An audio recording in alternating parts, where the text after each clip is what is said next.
Mantap guys.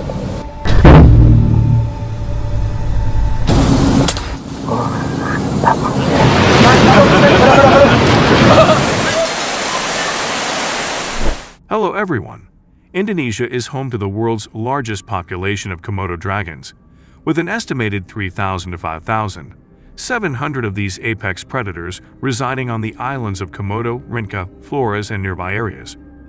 Known for their incredible strength, a Komodo dragon's bite can exert up to 600 pounds per square inch, causing severe injuries or even proving fatal.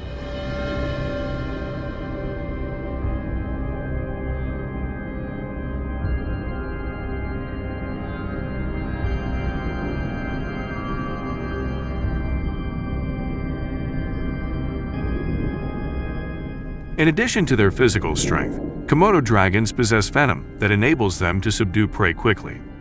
In an experiment conducted by a scientist named Matt, Komodo dragon venom was applied to 2 pieces of meat.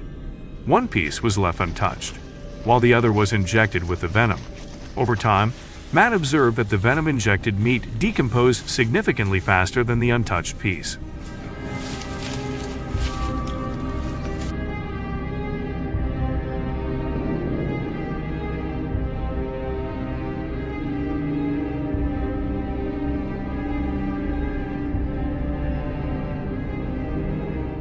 Although they are apex predators, Komodo dragons play a crucial role in maintaining the balance of the local ecosystem by regulating the populations of other species and preventing overpopulation.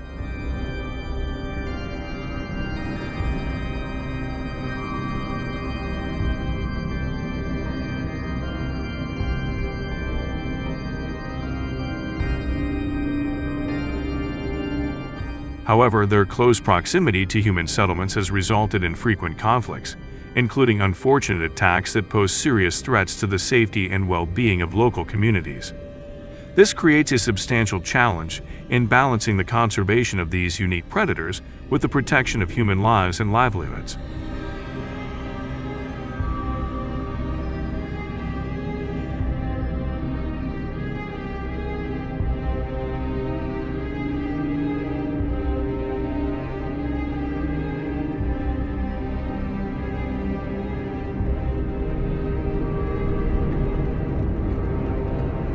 So, what measures should the Indonesian government adopt to address these challenges effectively? Let's dive into the potential solutions in today's video. And if you're passionate about wildlife management or conservation topics, don't forget to hit subscribe to stay informed with our latest updates.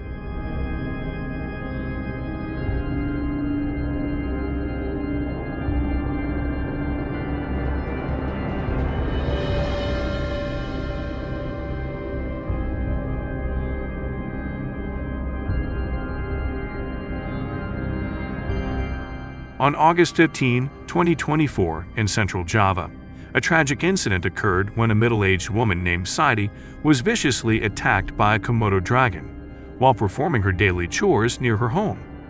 The dragon launched a sudden assault, sinking its powerful jaws into her leg. Saidi's anguished cries for help resonated throughout the village, prompting nearby residents to rush to her aid. Despite their efforts to fend off the dragon and transport Saidi to the hospital, her injuries proved too severe, and she sadly succumbed to them shortly after arrival.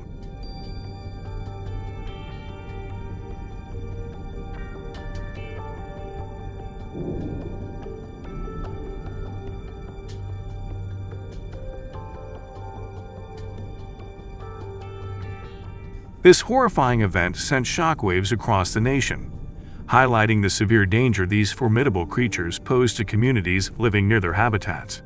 In response, the Indonesian government has joined forces with Cunita Beru Nanera, an organization dedicated to wildlife management, to effectively control the Komodo dragon population while prioritizing the safety of local residents and the conservation of this unique species.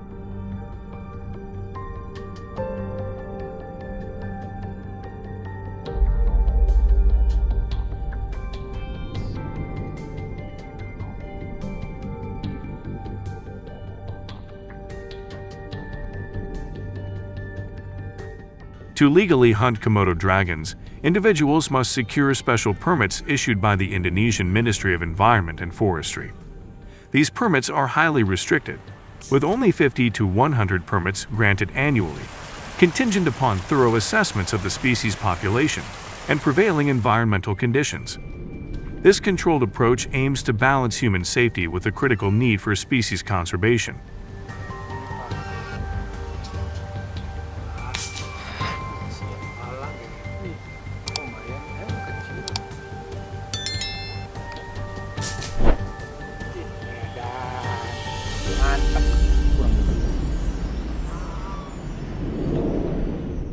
Acquiring a permit to hunt Komodo dragons involves a cost ranging from $1,500 to $3,000, determined by the specific hunting package and any additional stipulations.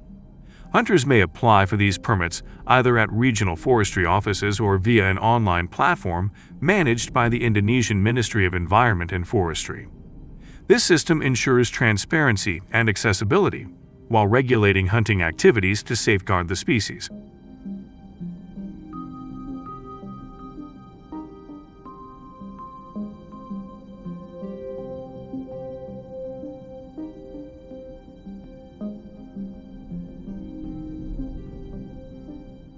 When hunting Komodo dragons, hunters generally use high-powered rifles, with calibers ranging from 223 to 275, ensuring that the shot is both effective and humane.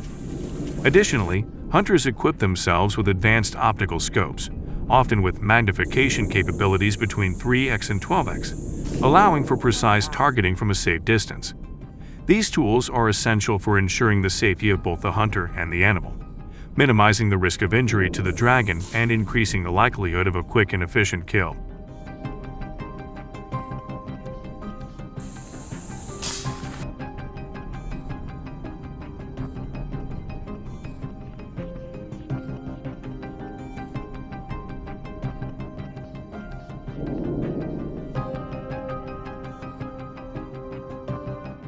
In addition to using high-powered rifles and advanced optical scopes, hunters also wear protective gear such as reinforced boots and gloves to shield themselves from potential bites or scratches.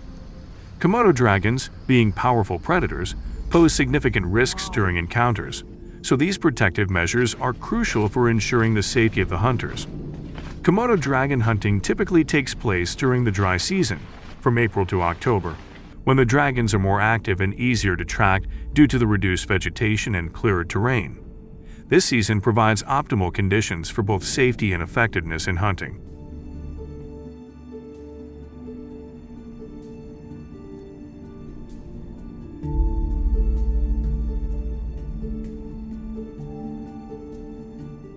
Hunters ensure their safety by maintaining a safe distance from the Komodo dragons and carefully observing their movements and behavior.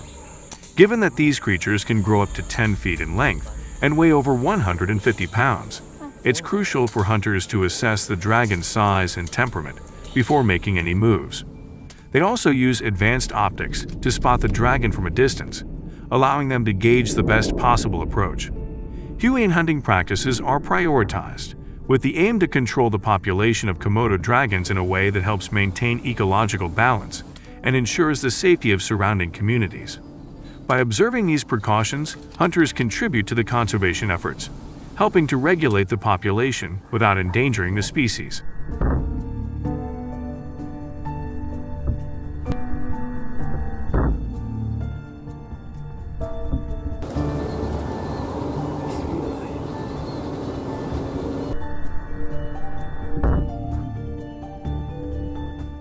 Absolutely. Maintaining a safe distance of 30 to 50 meters is essential for both the safety of the hunter and the success of the hunt. Komodo dragons are capable of sudden bursts of speed and aggressive behavior, especially when they feel threatened.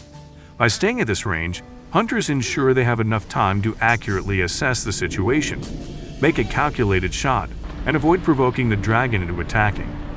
This precaution is not only critical for the hunter's safety, but also helps prevent unnecessary harm to the animal, contributing to a more ethical and controlled hunting process.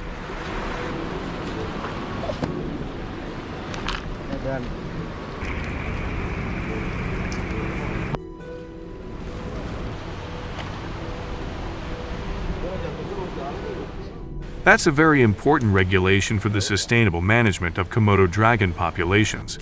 By enforcing size limits, the hunting of younger and older dragons, those that are crucial for reproduction, is avoided. Protecting these individuals ensures that the species continues to thrive in the wild and maintains its role as an apex predator in the ecosystem. The regulation helps preserve the natural genetic diversity of the population, while still allowing controlled hunting of mature dragons that fall within the specified size range. This approach is essential for maintaining a balance between conservation and human safety.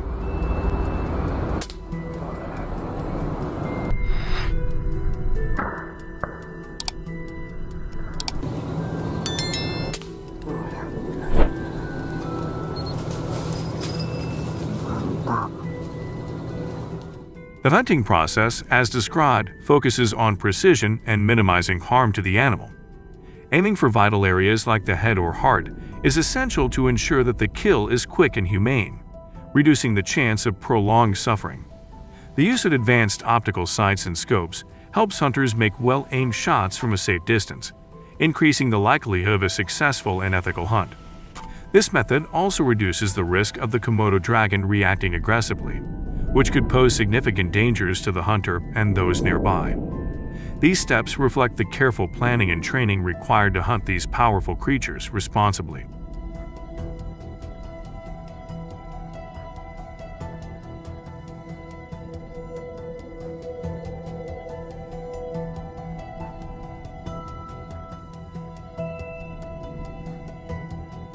Hunting Komodo dragons in groups of 4 to 6 is a strategic approach that enhances both effectiveness and safety.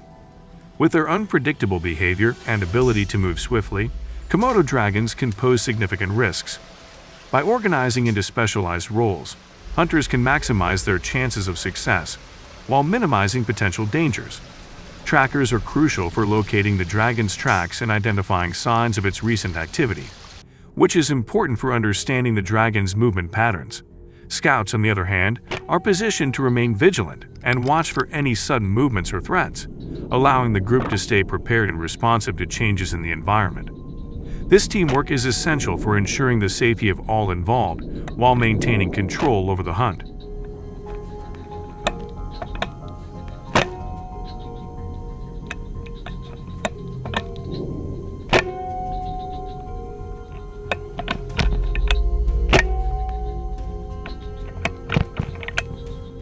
These hunting groups leverage their collective expertise and familiarity with the local environment to pinpoint the areas where Komodo dragons are most likely to be found.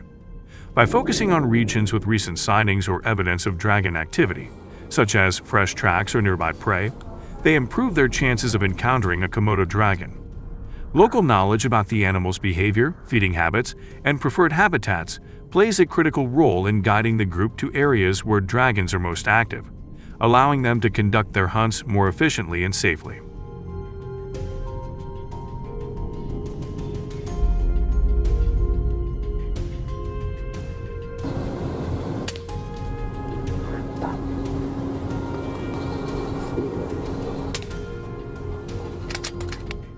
After a successful Komodo dragon hunt in Indonesia, hunters must submit a detailed report to the Indonesian Ministry of Environment and Forestry.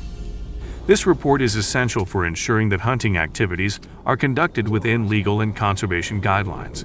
It typically includes information such as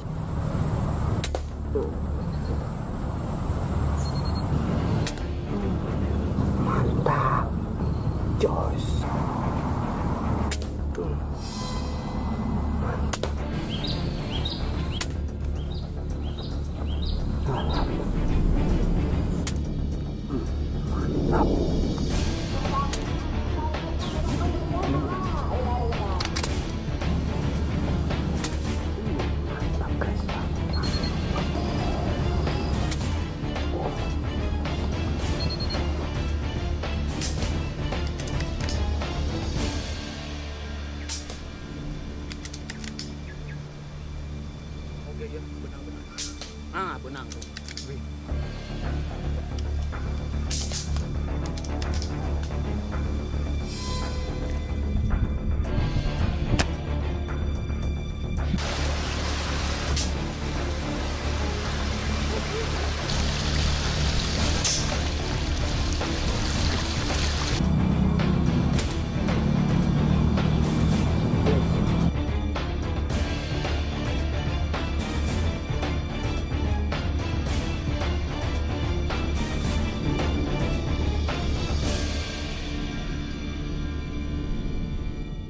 Hunters are also required to provide proof that the hunt was carried out within the legal boundaries outlined in the hunting permit. The report must typically be submitted within 24 hours after the hunt, either in person at the regional forestry office or through an online reporting system.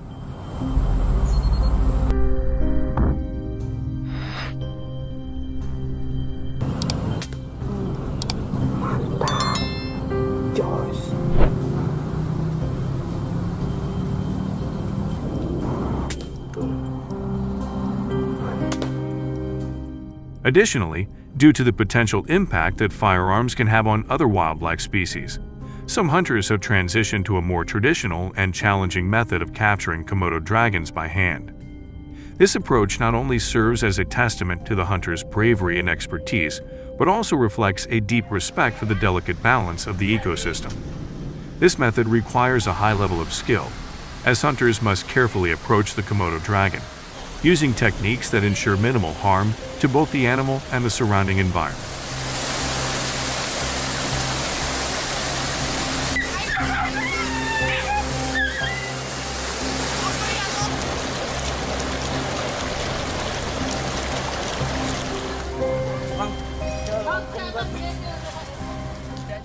Capturing a Komodo dragon by hand requires a deep understanding of the animal's behavior, as well as physical and mental agility. Hunters must employ specialized techniques and tools to safely and humanely restrain these formidable creatures. By carefully approaching and subduing the dragon without the use of firearms, hunters minimize the risk of disturbing other species in the area, thereby preserving the integrity of the natural environment. This method emphasizes precision and control, ensuring that the dragon is handled in a way that minimizes stress and harm, while also reducing the environmental footprint of the hunt.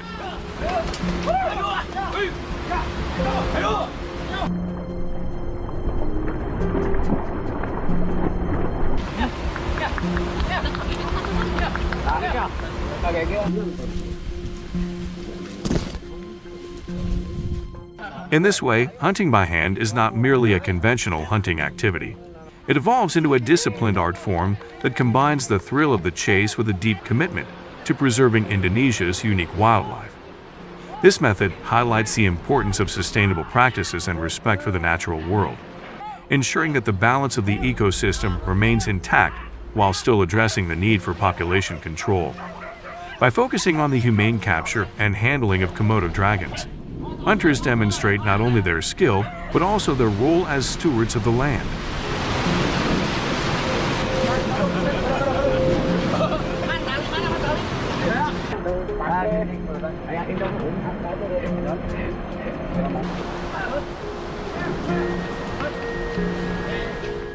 Community organizations indeed play a vital role in the conservation of species, like the Komodo dragon, helping to raise awareness, foster collaboration, and support sustainable practices.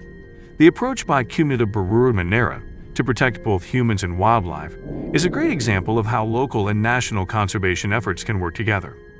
As for the question about Florida and California, both states have implemented various policies to address the threats posed by invasive species, including dangerous reptiles like pythons and alligators.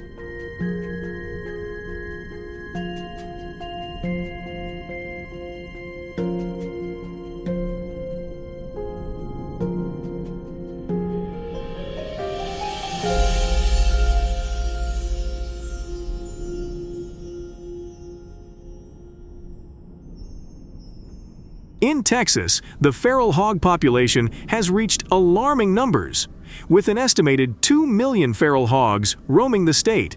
That represents more than 40% of the total feral hog population in the United States, according to estimates from the United States Department of Agriculture.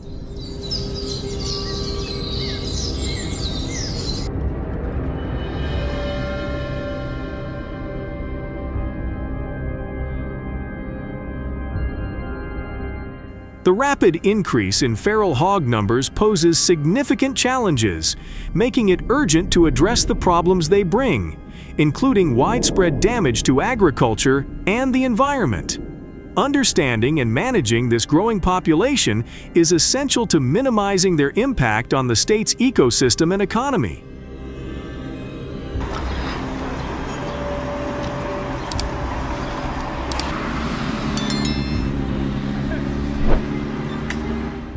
Feral hogs, which eat a varied diet of grasses, fruits, grains, and small animals, cause significant agricultural and environmental damage in Texas. Crop damage alone accounts for $15 billion, while forest damage adds another $500 million to the total. This massive impact underscores the urgent need to manage and control feral hog populations to protect Texas's agricultural and natural resources.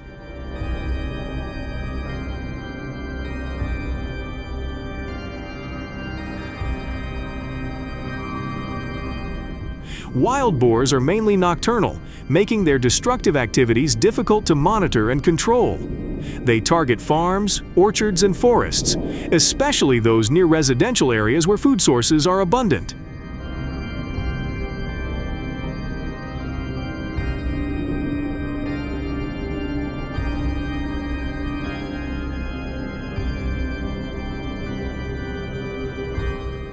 Typically, these herds consist of 10 to 20 animals, but in some cases they can be as large as 100. Nighttime hunting of feral hogs has become very popular in southeast Texas as an effective means of controlling feral hog populations. This method has proven effective, with figures showing that approximately 250,000 feral hogs are hunted annually in the region, with approximately 100,000 hunts occurring at night. These efforts are critical in managing the destructive impact of feral hogs on agriculture and the environment.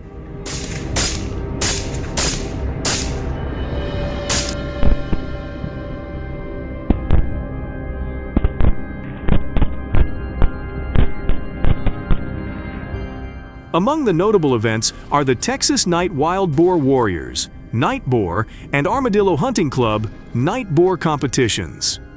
Participants are attracted not only by the thrill of the hunt, but also by the attractive prizes, which often include cash and material rewards, adding an element of competition to these events.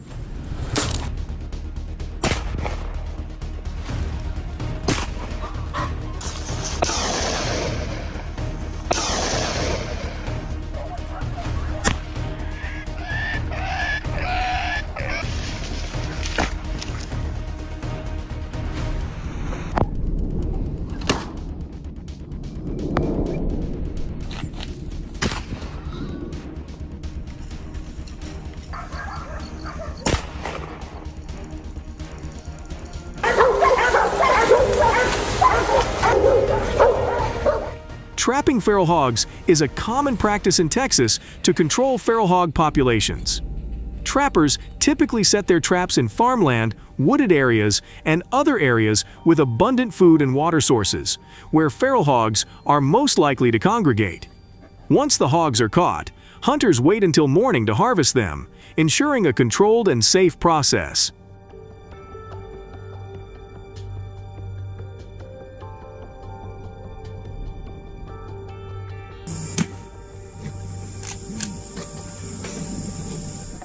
The feral hog problem in Texas poses significant challenges to agriculture and the environment. Continued hunting and trapping efforts are essential to manage populations and minimize damage caused by these animals. By maintaining these practices, Texans can protect their farms, orchards, forests, and the state's overall ecosystem.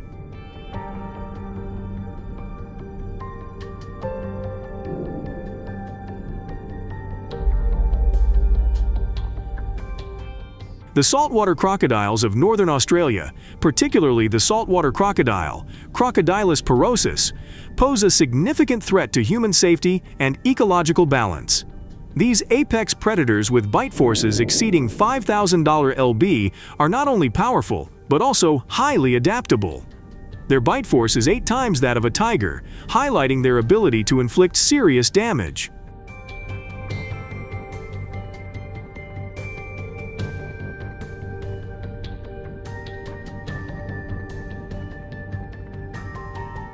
What challenges do these powerful creatures pose?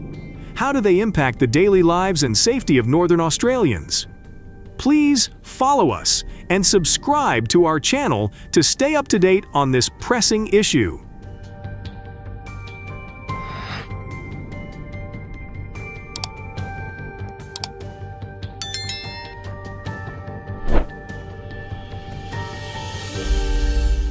Statistics on crocodile attacks in Northern Australia paint a grim picture. Saltwater crocodiles can grow up to 20 feet long and have 66 razor-sharp teeth, making them capable of inflicting serious and potentially fatal injuries. There have been 125 recorded attacks over the years, with 25 to 30 resulting in fatalities.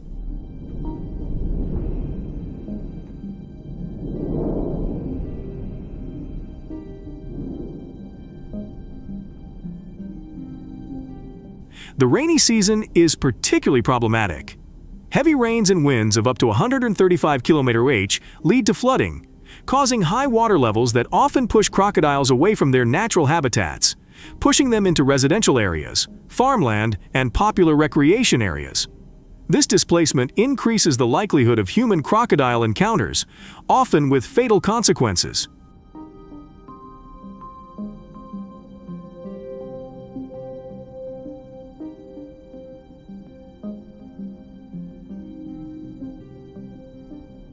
In response to the growing threat posed by saltwater crocodiles, both government and community measures have been implemented to ensure public safety during the rainy and flood seasons.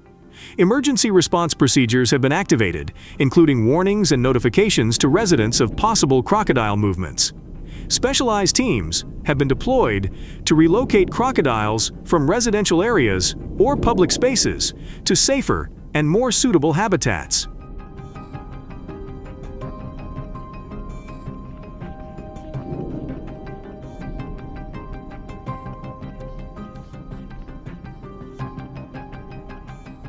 To effectively control the crocodile population in Northern Australia, hunters use targeted methods to reduce their numbers and minimize the damage they cause.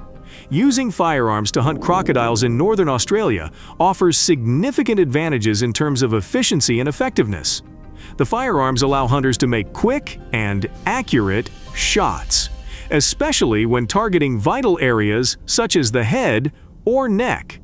This accuracy is essential to ensure a humane and instant death, thereby minimizing the suffering of the animal.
What do you think about the use of guns in crocodile hunting compared to traditional methods? In addition to crocodile hunting, this activity also brings significant economic benefits, especially for local communities in remote areas.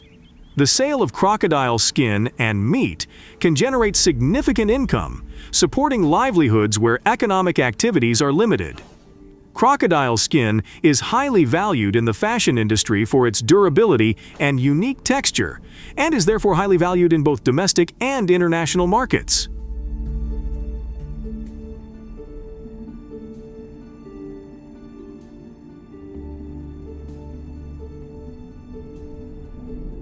Today, crocodile hunting is strictly regulated to ensure sustainability and safety. Crocodile hunters must have a valid license and often complete training courses on safety and hunting skills. These courses cover important topics such as proper weapon handling, ethical hunting practices, and hunting is only allowed in designated areas and at specific times of the year, consistent with conservation efforts and the breeding cycles of crocodiles.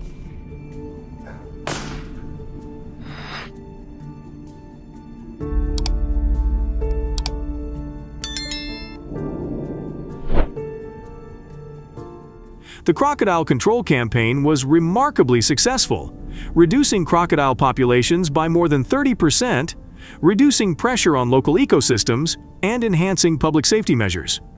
The effectiveness of the campaign demonstrates the importance of coordinated efforts in wildlife management and public awareness.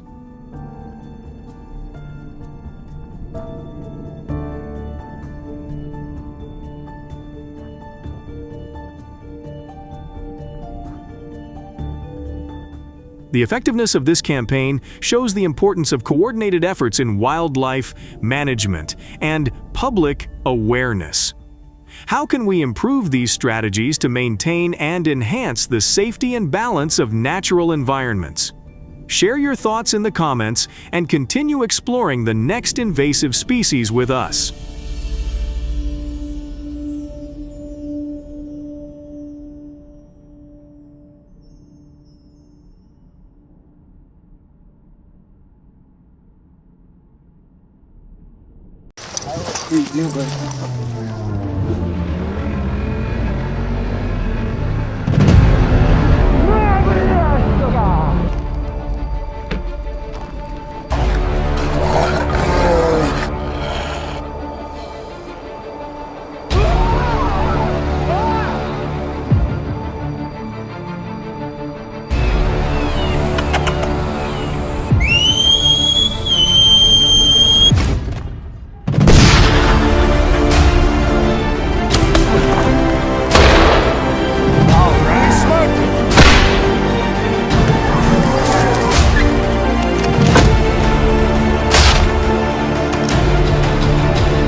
Hello everyone.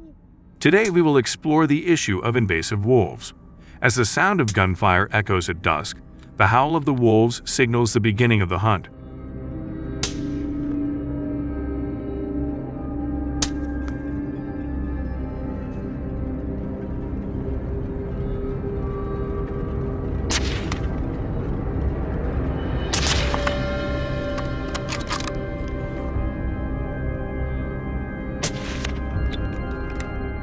Each year, wolves cause around $12 million in damage to livestock farms in the United States.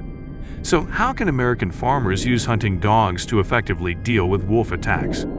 Are you ready to join us in this battle between humans and wildlife in today's video?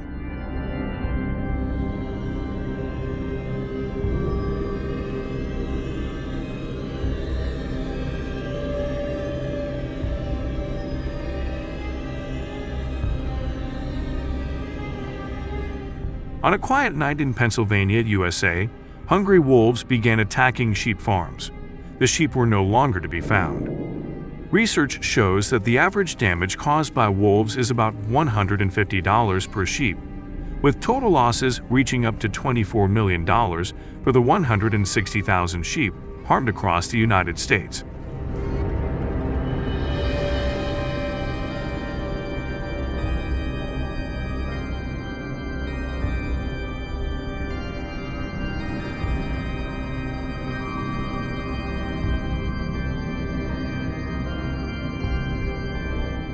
This event shocked the nation, leading to large protests with 50,000 people taking to the streets. demanding the government take urgent measures to protect their lives and property from the ferocious wolves. The outcry was a call for action to address the increasing wolf attacks on livestock and the resulting financial losses for farmers.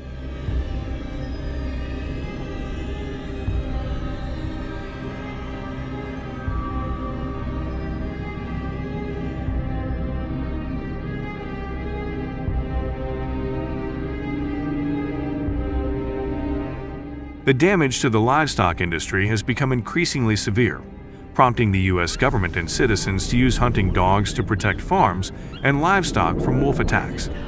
These dogs are carefully trained to chase away wolves and keep them out of farm areas. Their use not only helps prevent attacks but also aids in controlling the wolf population in the region, effectively safeguarding farmers' property. The partnership between farmers and specialized hunting dogs is becoming a vital strategy to reduce the impact of wolf invasions, providing a natural, efficient solution to this growing problem.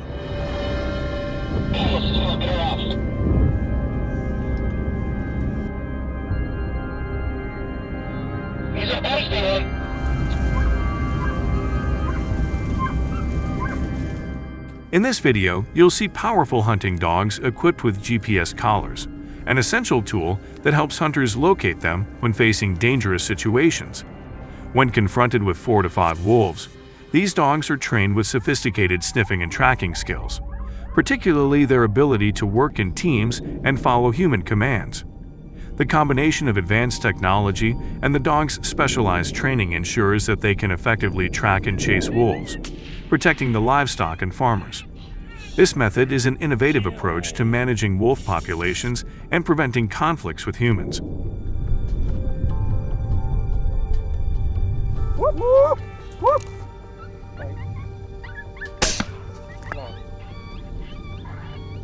You want them?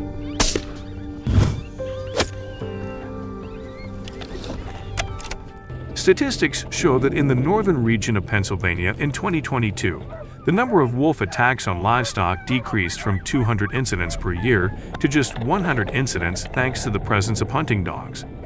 Within 3 months, the use of hunting dogs combined with rifles resulted in the elimination of over 4,500 wolves in Pennsylvania, which is considered to have the highest wolf density in the United States. This strategy has proven to be highly effective in reducing conflicts between humans and wolves, providing much-needed relief to farmers while managing the wolf population in the region. Good shot.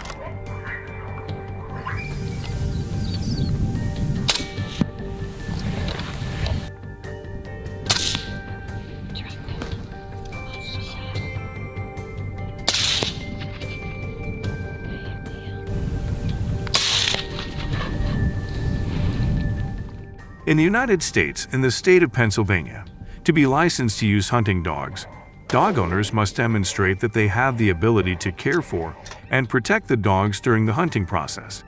Each year, Pennsylvania issues approximately 170,000 hunting licenses to hunters, with only a success rate of 2% to 4% in obtaining the license.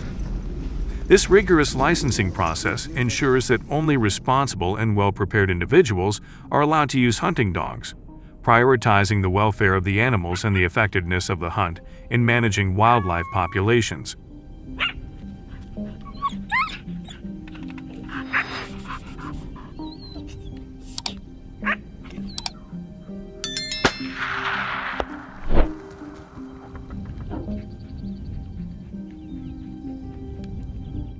Additionally, a rifle usage license also requires hunters to strictly adhere to safety regulations and proper firearm handling techniques. Hunters must complete a firearm safety training course and undergo a shooting skills assessment before being granted a license. This is to ensure the safety of the hunting dogs and to prevent unwanted situations, such as hunters mistakenly shooting the wrong target. These measures not only enhance safety but also ensure that hunters are fully equipped to manage dangerous encounters with wolves effectively, while minimizing harm to other wildlife and the environment.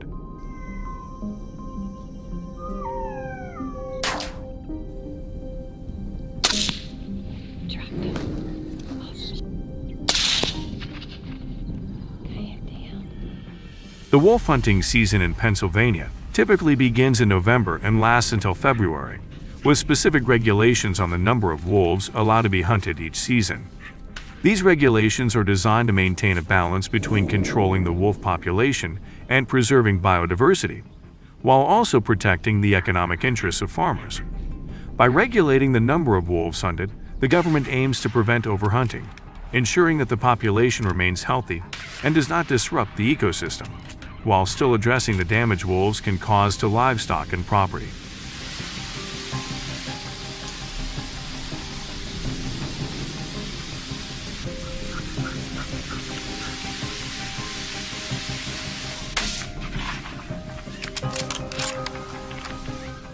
In winter, when the terrain is covered by thick layers of snow, hunters face difficulties in mobility. To cope with this, they often use snowmobiles for transportation. These snowmobiles are specifically designed with spacious compartments, allowing for the convenient transport of wolves after they have been hunted. The use of snowmobiles ensures that hunters can cover larger areas more efficiently, even in harsh winter conditions, while also providing the necessary space to store and safely transport the wolves back to designated collection points for further processing.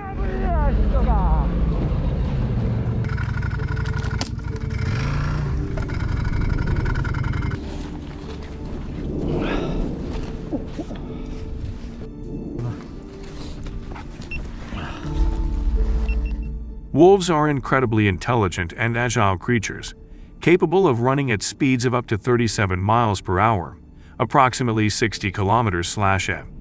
Their keen senses and ability to detect danger make them formidable opponents in the wild. Wolves can quickly hide from hunters, using their surroundings to evade capture. Missed shots not only cause hunters to lose the opportunity to capture the wolf, but also send a warning signal to the pack. The sound of gunfire and the failed attempt to hunt can make the wolves more cautious, causing them to be more wary and harder to approach in future hunts. This heightened caution significantly complicates the hunting process and requires hunters to be even more strategic and precise.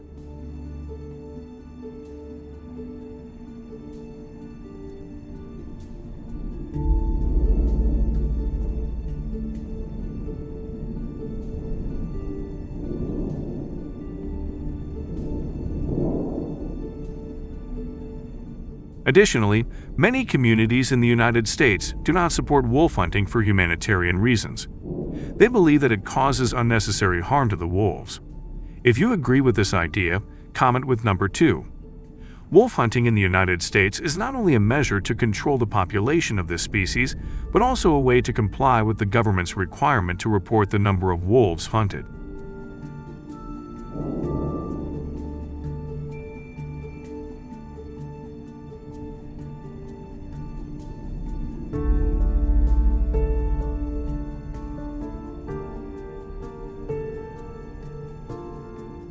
These wolves will not be used for food. Instead, their fur will be harvested to create high-value products that cater to diverse human needs. Wolf fur, known for its softness and durability, will be crafted into various items, ranging from warm winter clothing to high-end fashion accessories. Utilizing this resource not only helps preserve economic value, but also provides practical benefits for everyday life.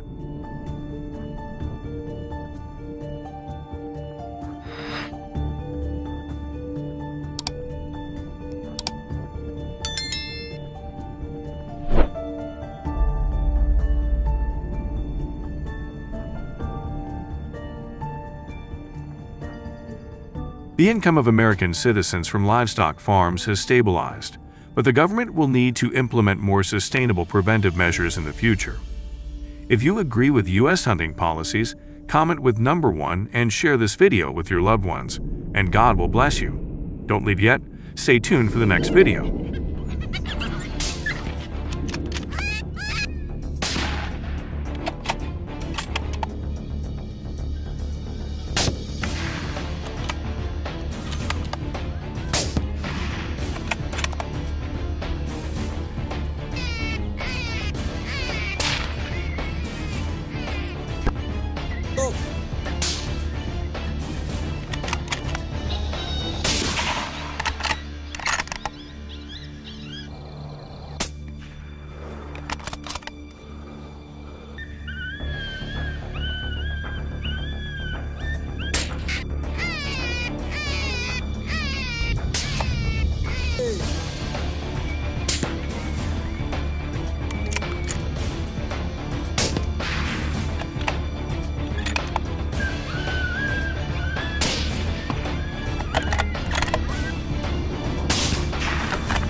Not only wolves, but bears are also a leading cause of harm in the United States. In a peaceful rural area where cornfields stretch across millions of acres, providing a significant source of income to support many families, bears have become a growing concern. These animals are notorious for raiding farms, particularly during the harvest season, as they search for food to prepare for winter hibernation. Their destructive behavior can lead to substantial crop damage, affecting not only the livelihood of farmers but also the broader agricultural economy in the region.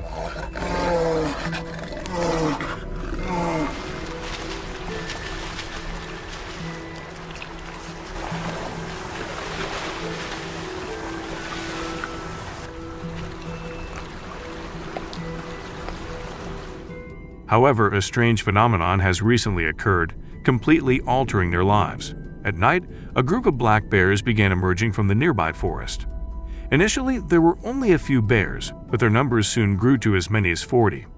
These bears, once solitary creatures, now roamed the cornfields in packs, tearing down fences and causing widespread destruction. Their increasing presence has led to fears of crop loss, as well as concerns for the safety of both the farmers and their families. The bears' behavior has become more aggressive as they compete for food, making it increasingly difficult for farmers to protect their livelihood.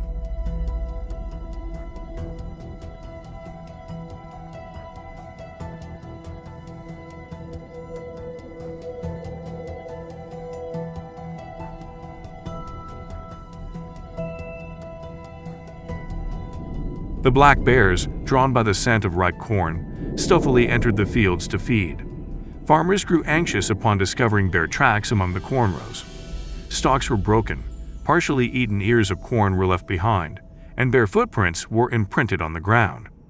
As the bear population continued to grow, the damage to the crops escalated, leaving farmers helpless in the face of such persistent destruction.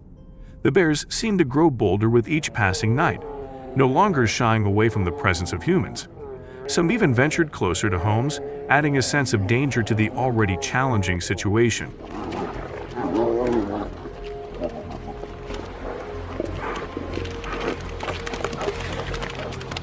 According to estimates from experts in the U.S., the attacks by these giant bears have caused damages ranging from $10,000 to $20,000 to the cornfields. These losses impact harvest yields and have economic repercussions on the agricultural export industry. With corn being a staple crop in many rural areas, the destruction caused by the bears is not just an isolated issue, but one that has wider implications for food production and local economies. The increasing frequency of bear encounters with human settlements has raised concerns about the safety of farm workers and the sustainability of agricultural practices in these regions.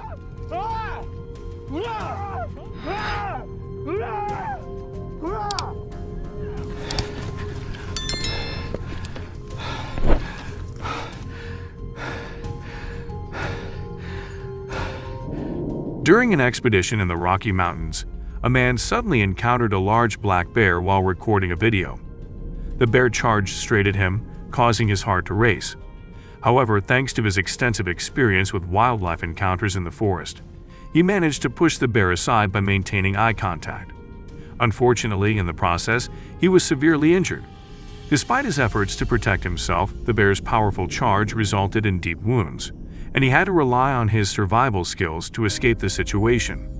He was later rescued and rushed to the hospital, where he received treatment for his injuries.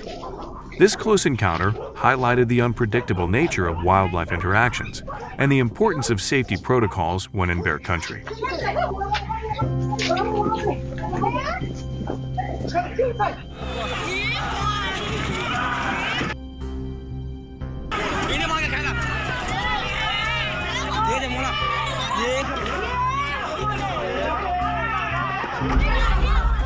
The authorities advise people to carry pepper spray when hiking in the mountains, especially in areas known for black bear activity. If you encounter a black bear, it is crucial to stay calm and use the pepper spray as a deterrent. Aim directly at the bear's eyes, as the spray will temporarily blind the bear and irritate its senses, causing it to flee the area. It's important to remember that pepper spray is a non-lethal tool designed to protect you in emergency situations. Ensuring the canister is easily accessible and knowing how to use it properly can make a significant difference in a bear encounter.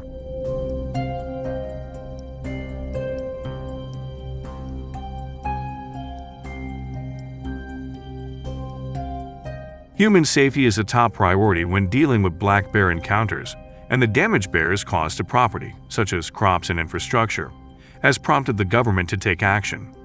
Firearms are often seen as the most effective way to prevent these damages and protect both human life and property. However, it's crucial that hunters and those involved in bear management follow strict guidelines.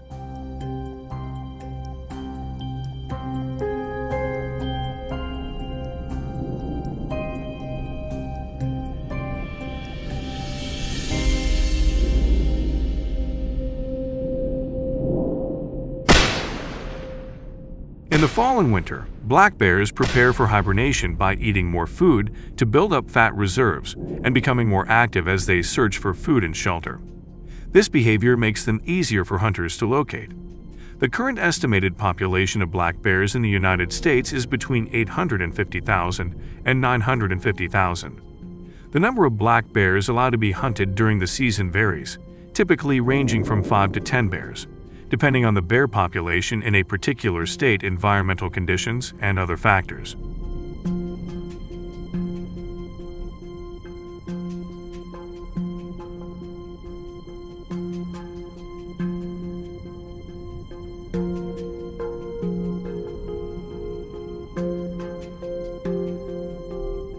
Hunters must be at least 18 years old and meet specific health standards to be eligible to hunt. However, they must also be accompanied and supervised by an experienced leader.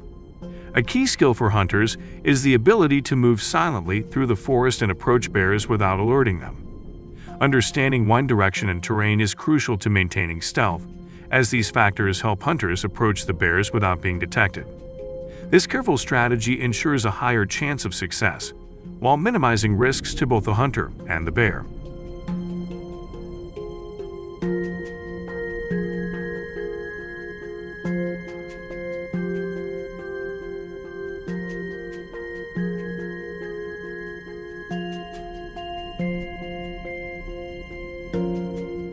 Especially when hunting near residential areas, there's a risk of causing panic among local residents and their domestic animals.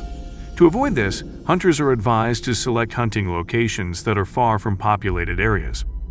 This helps ensure the safety of both the human population and their pets, while also minimizing disturbances to the community. By being mindful of where they hunt, hunters can reduce the likelihood of accidents or unnecessary anxiety in residential neighborhoods.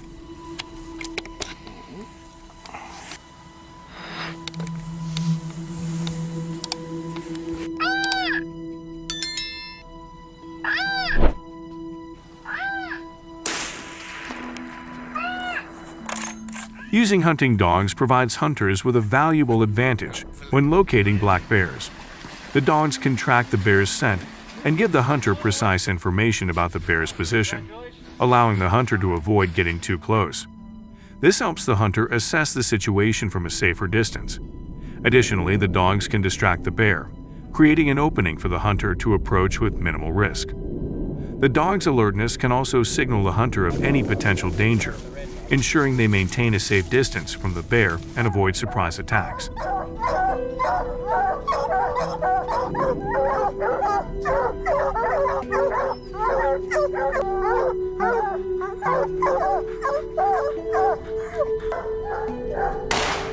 You smoked, all right. You smoked him. Good job. Opponents of using firearms in hunting often raise valid concerns about safety and the potential for accidents. The use of guns in the wild carries the risk of stray bullets hitting unintended targets, including other hunters, wildlife, or even hikers who may unknowingly be in the vicinity.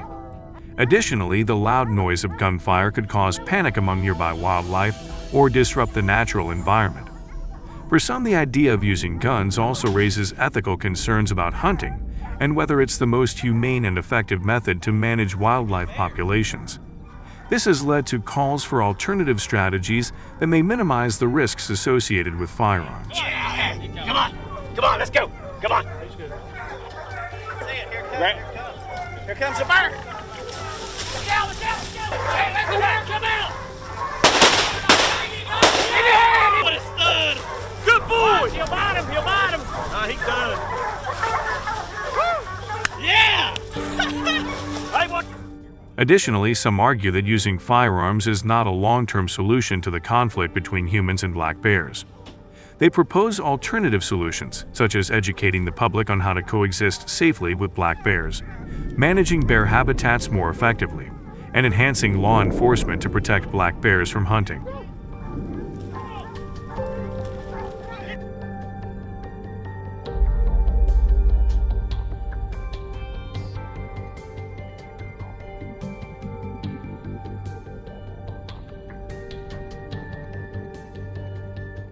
Millions of black bears have attacked, causing severe consequences for American farmers, and their current population is approximately 300,000.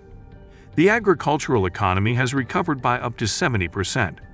After watching the video, feel free to comment below about your experience.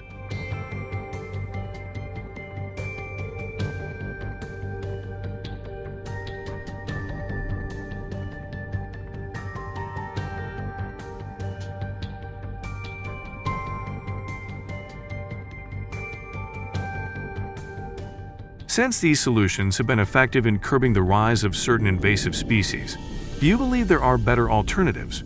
If so, don't forget to share your thoughts and opinions in the comments below.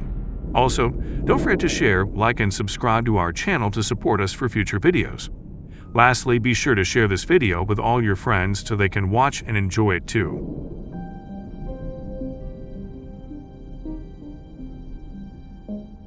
According to the latest data from wildlife conservation organizations, it is estimated that there are currently around 1 million red foxes across the United States. Their distribution is quite varied, with significant differences between regions such as the Midwest, Northeast, Western states, and the Southeast. These foxes have adapted to a wide range of environments, from urban areas to rural farmlands and forested regions.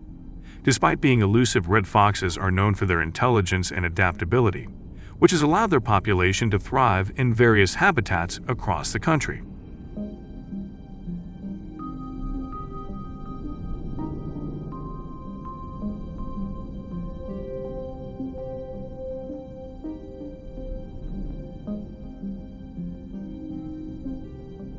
Notably, red foxes not only impact the ecosystem but also cause various problems for agriculture and urban areas in the U.S.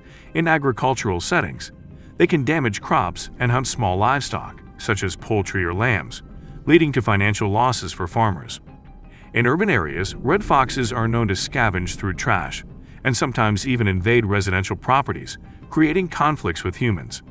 Additionally, while they play an essential role in controlling small rodent populations, their presence in certain areas can disrupt local wildlife, sometimes leading to imbalances.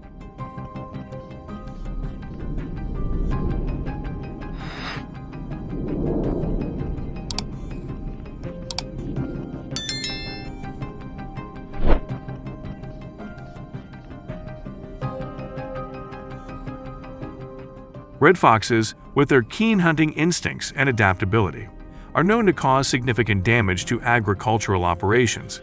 In states like Michigan and Virginia, where poultry farming is common, the presence of red foxes can lead to serious economic losses for farmers. These foxes often target small livestock, such as chickens and turkeys, leading to losses in both the animals and the costs of repairing coops or fences.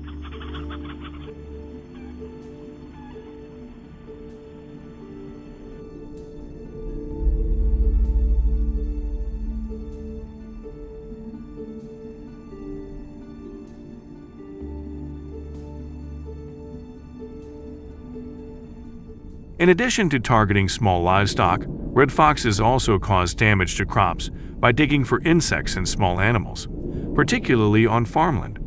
Their burrowing behavior can significantly affect root crops like carrots, potatoes, and other vegetables, as they create holes in the soil in search of prey.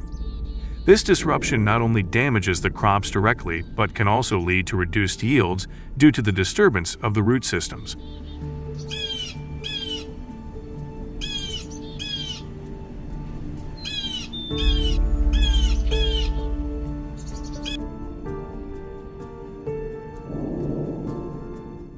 In major cities like Chicago and Seattle, red foxes have adapted to urban environments with remarkable ease.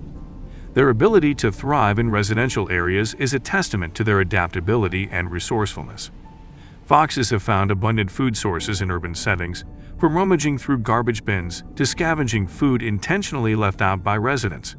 They have even been spotted near parks, backyards, and golf courses, where they may forage for food, often coming into closer contact with humans.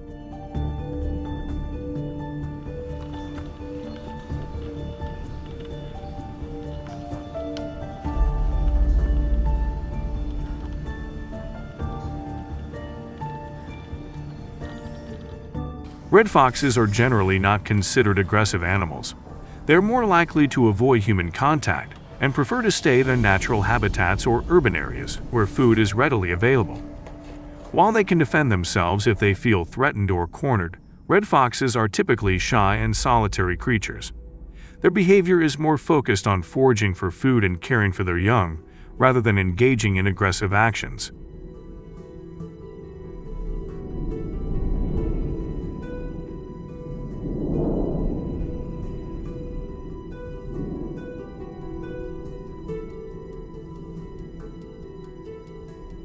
Hunting red foxes with firearms is indeed a common practice in the U.S. to manage their population and mitigate the damage they cause to agriculture and wildlife. However, it's crucial for hunters to adhere to specific regulations to ensure the practice remains safe and sustainable. These regulations vary by state, but generally require hunters to obtain a valid hunting license and a specific tag for hunting red foxes. The licenses ensure that hunters are knowledgeable about the laws and the proper handling of firearms.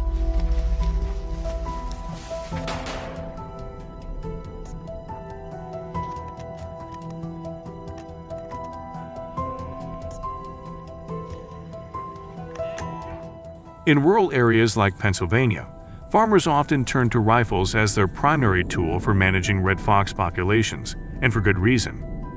Rifles offer significant advantages when it comes to precision and long-range capabilities, which are essential when dealing with elusive predators like red foxes. These animals are quick and adept at hiding, making a precise shot from a distance a critical factor for success.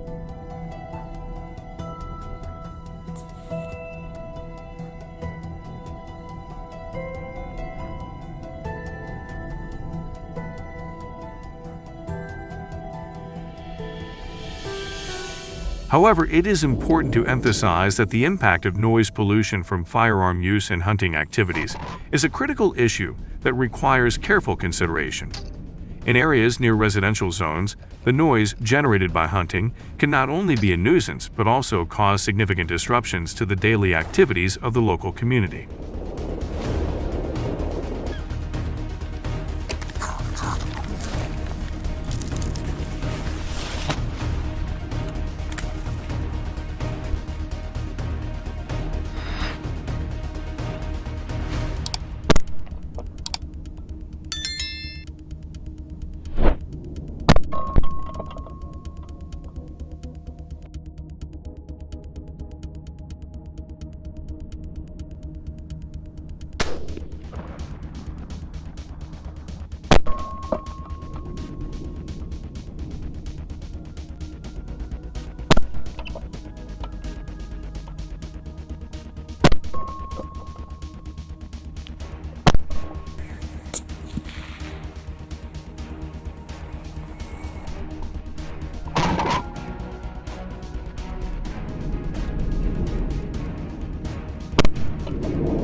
What do you think about the red fox hunting methods in the U.S. that we just discussed?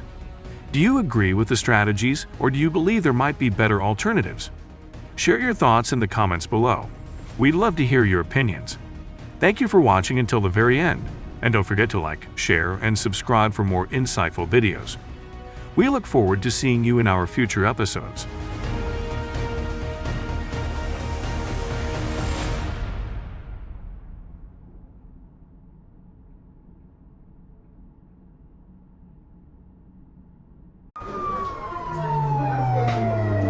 Oh my God! Look, hij giet hier.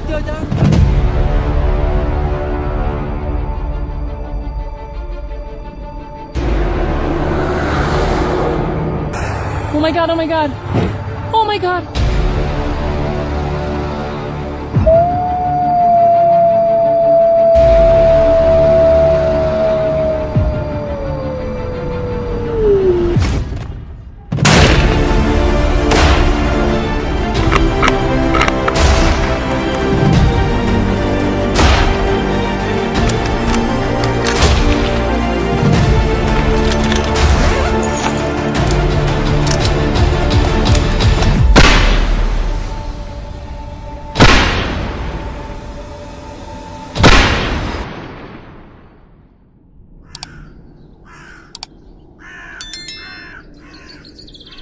Hello everyone.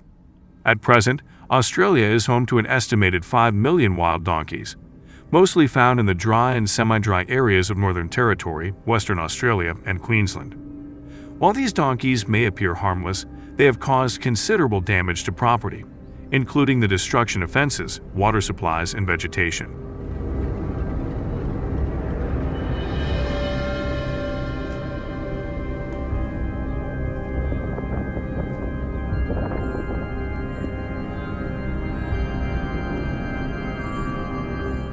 In addition, wild donkeys present a significant danger to road safety, contributing to numerous accidents annually.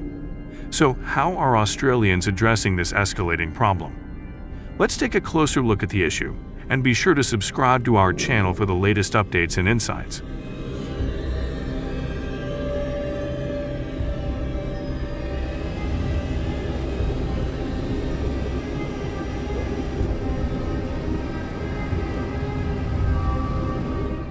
The presence of wild donkeys on Australian roads has become a major concern, as these animals frequently wander onto busy streets, leading to traffic congestion and posing risks to drivers.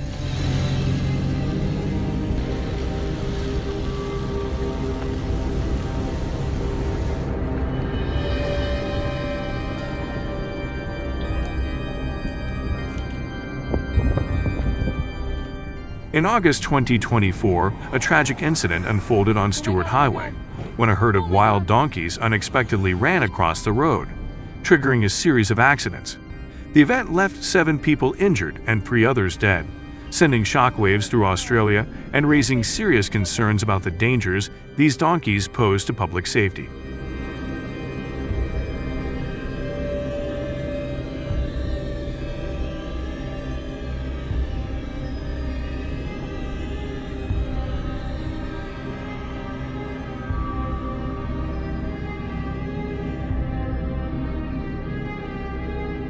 So, how can Australia tackle these challenges to safeguard its communities?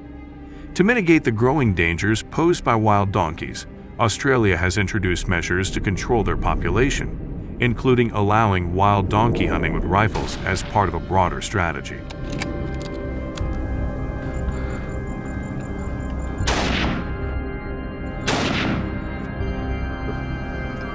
Behind the tree.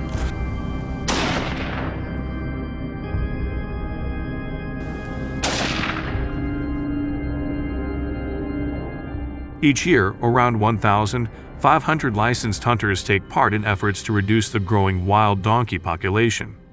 Of these, approximately 1,000 hunters use high-powered rifles, such as the .38 Winchester and .36 Springfield, which are favored for their precision and stopping power.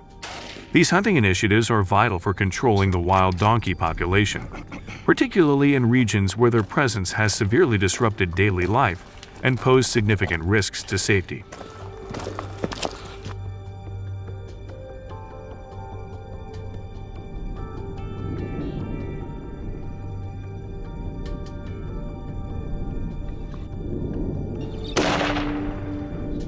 Hunters typically concentrate their efforts during the dry season, from May to October, when wild donkeys are drawn to limited water sources in Northern Territory and Western Australia. These regions have become hotspots for wild donkey activity, and hunting during this period significantly increases the chances of encountering and successfully targeting the animals.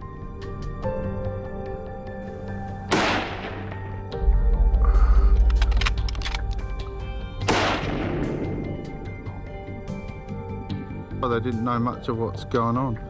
Michael's tucked up there behind the rock like When hunters locate their prey, they approach carefully and aim for vital areas, such as the heart or lungs, to ensure a quick and humane kill. This precision not only enhances the effectiveness of the hunt, but also helps minimize the animal's suffering.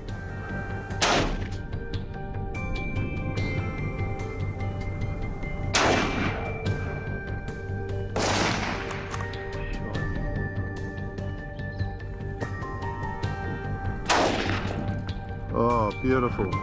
On average, Australian hunters successfully cull about 10,000 wild donkeys annually through controlled hunts. This effort plays a crucial role in reducing traffic safety risks, as it helps keep the donkey population in check, thereby lowering the chances of road accidents caused by these animals.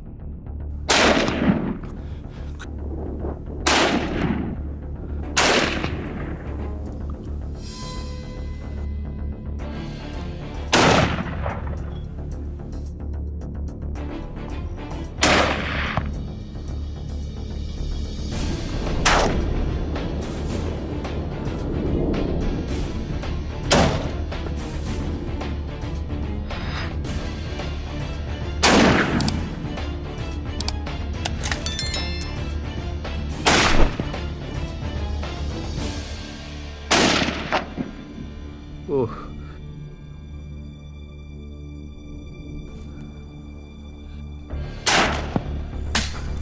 Right over the back. Golly. Oh,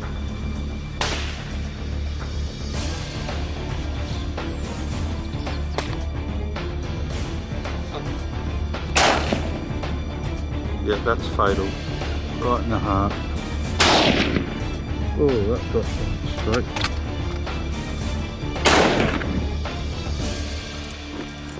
Get that? Despite these efforts, managing such a large population of wild donkeys remains a substantial challenge, and the effectiveness of these hunts is regularly assessed to ensure public safety. Based on the methods employed by Australian hunters to control the wild donkey population, we'd love to hear your thoughts. If you have any other suggestions or ideas for tackling this issue, please feel free to share them in the comments below.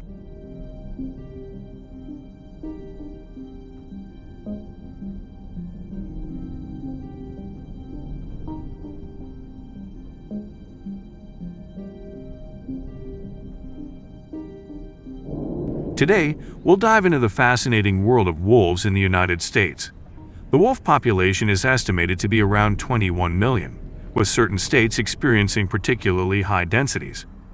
California and Nevada in particular have the highest concentrations of wolves. This dense distribution underscores the urgent need for effective management and control strategies to address the challenges posed by the expanding wolf population.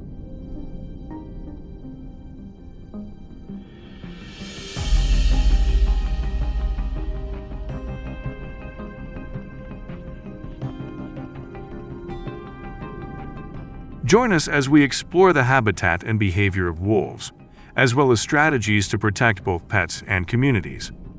The presence of wolves in the United States has a notable economic impact, particularly on the livestock industry, with losses estimated at approximately $30 million annually. This damage primarily affects cattle, sheep, and goats, resulting in significant financial setbacks for farmers and ranchers.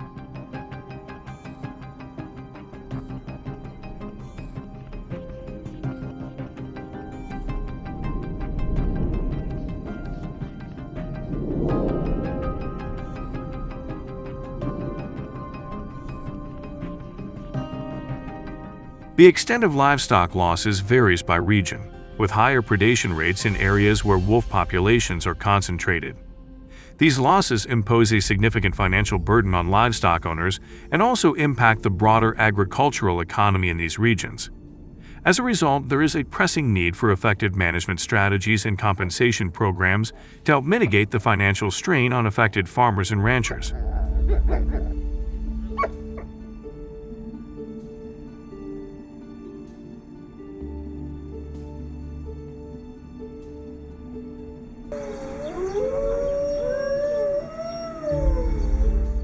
Wolves have increasingly become a public safety concern due to their attacks on humans.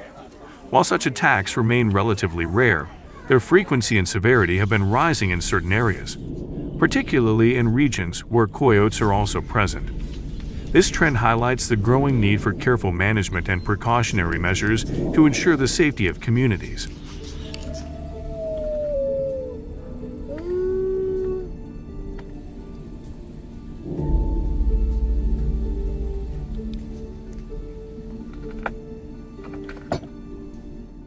Wolves encroaching on human habitats have created anxiety within communities, disrupting daily activities and outdoor recreational plans. This growing concern underscores the need for strict management measures that can strike a balance between ensuring public safety and promoting wildlife conservation.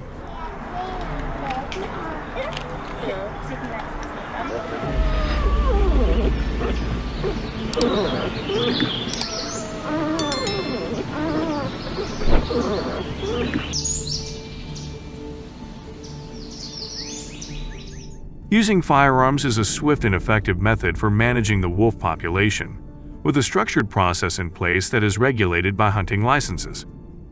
This approach provides a direct and immediate reduction in the number of wolves, helping to alleviate pressure on areas that are heavily affected. By preventing wolves from encroaching on populated regions, it also helps reduce the risk of attacks on both humans and livestock, contributing to improved safety in those areas.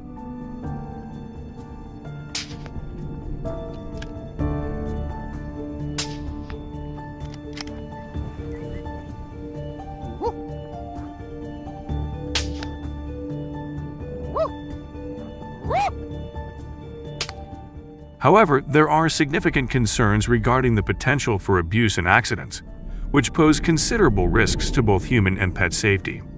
Additionally, the practice of shooting wolves is ethically controversial and faces strong public opposition, as many people view it as cruel and unnecessary. These concerns highlight the need for careful consideration of alternative methods and more sustainable solutions to manage the wolf population.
A more humane and flexible approach to managing wolves is the use of traps, which can be monitored and adjusted as needed to ensure safety and adaptability in controlling the wolf population. This method poses less immediate risk to human safety compared to other measures, making it a safer alternative for both people and wildlife. Additionally, traps can be selectively used, allowing for the capture and relocation of wolves without the need for lethal force.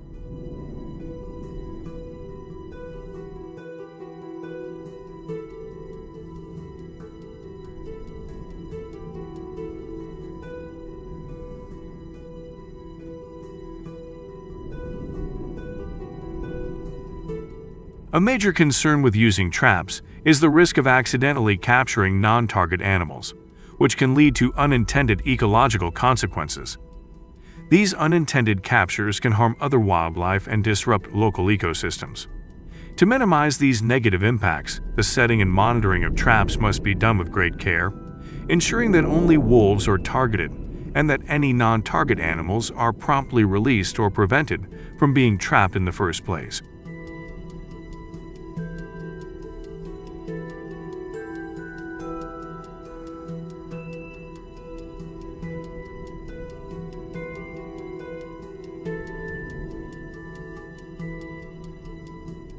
The use of traps requires significant time, effort, and resources, making it a demanding method for managing wolf populations.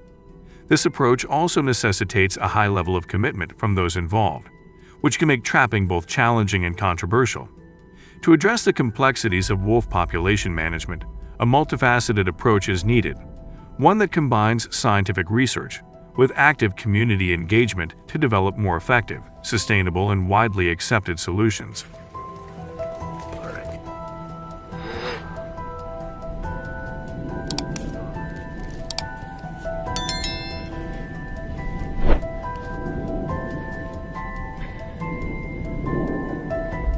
Investing in further research is essential to better understand the ecological role of wolves, their interactions with other wildlife, and their effects on local communities. Please comment 1 if you support the development of effective solutions for managing wolf populations.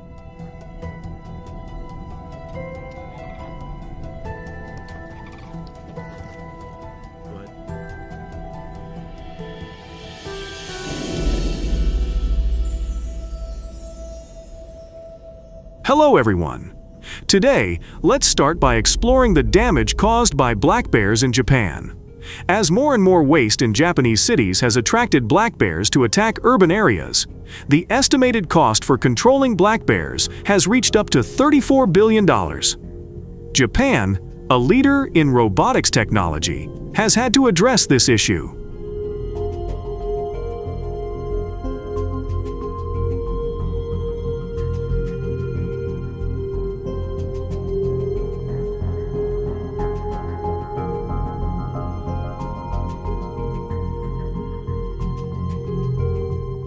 Due to the increasing amount of waste in Japanese cities, black bears from the forest have been drawn into urban areas in search of food in garbage dumps and bins.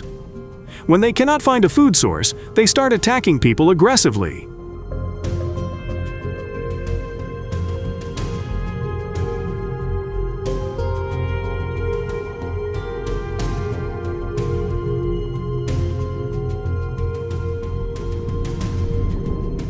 Every year, Japan records 96 incidents of black bears attacking urban areas.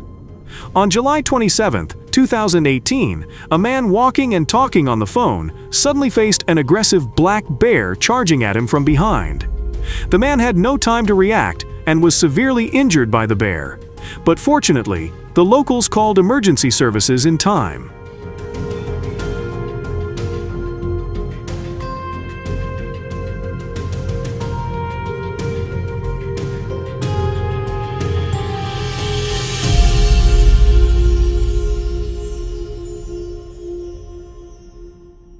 There was another incident where the owner, while on vacation in Oregon, received a phone call from the house sitter reporting an issue at the animal enclosure. She checked the camera and saw a struggle happening between the pet pig and a bear.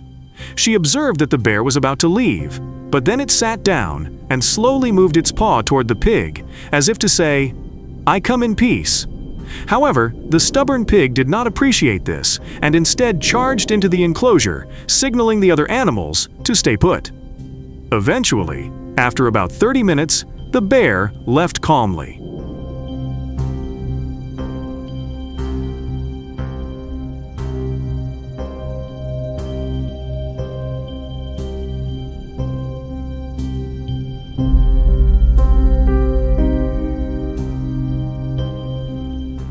From June to December 2018, Japan recorded 200 incidents of black bears attacking people and 25 traffic accidents involving bears, marking the highest figure since 2006.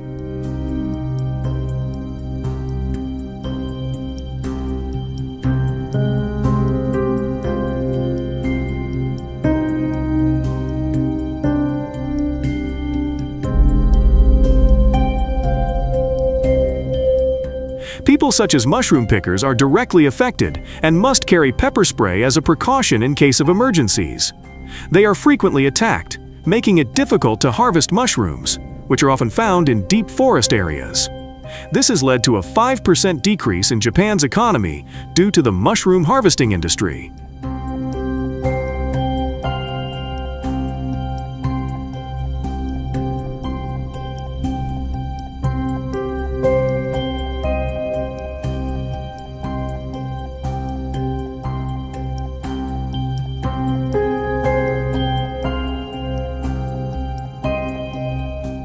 To ensure the safety of the Japanese people, the government has employed technology to deal with black bears.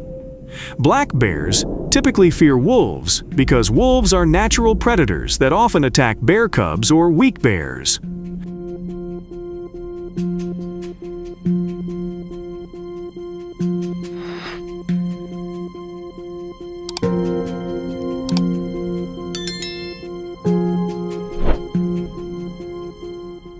Wolf-shaped robots are used to drive bears out of urban areas.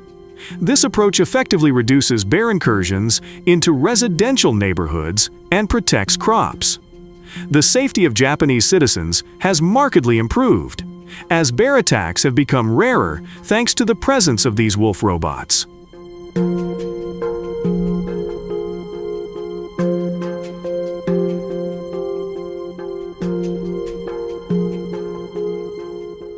Additionally, Japanese farmers have adopted extreme measures, such as using bows and arrows to exterminate black bears. As a result, the black bear population has decreased from 800,000 to 40,000, improving conditions in rural areas and reducing the threat to communities and farmers.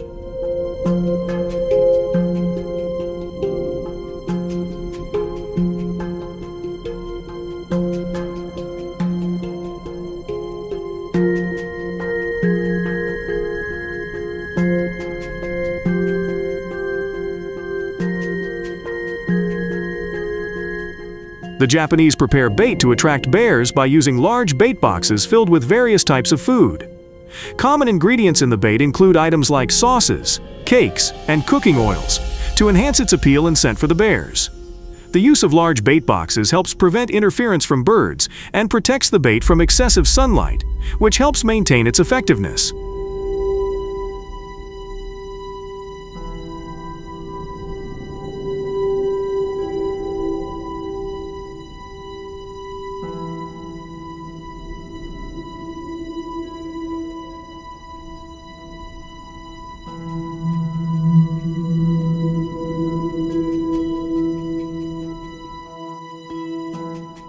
Experienced hunters use bear tracks to analyze and plan effective hunting strategies. Bear scat provides more than just information about the recent presence of bears in hunting areas. It helps hunters quickly choose hunting methods and strategies, ensuring success in their hunting trips.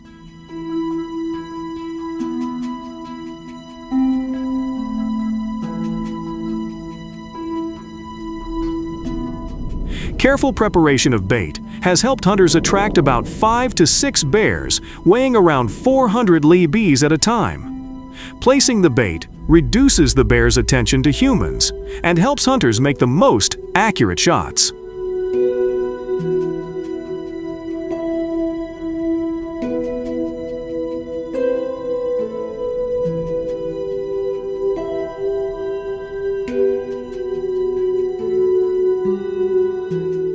Meanwhile, the special scent from the bait causes bears to disregard human body odor. Hunters often face unique challenges and opportunities when hunting bears.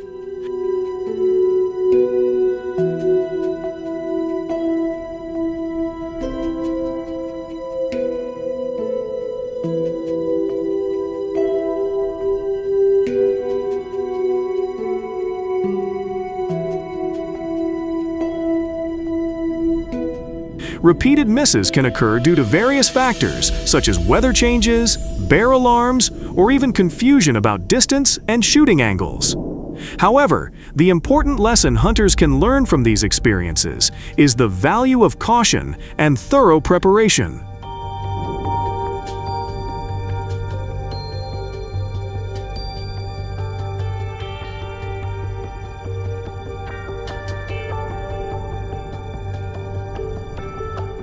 Before going hunting, you should attend hunting training courses for at least 3 months and go with teammates to support each other in dangerous situations.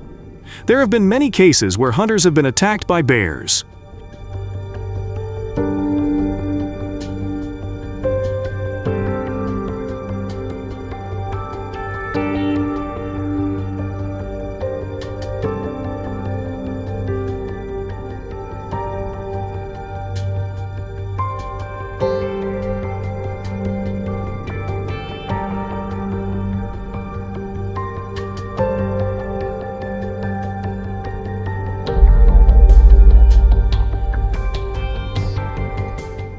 In this video, a black bear discovered the hunter's hiding spot in a tree and began climbing up to where the hunter was. At that moment, the hunter remained calm and did not move much. After about 15 minutes, the bear left, ensuring the hunter's safety.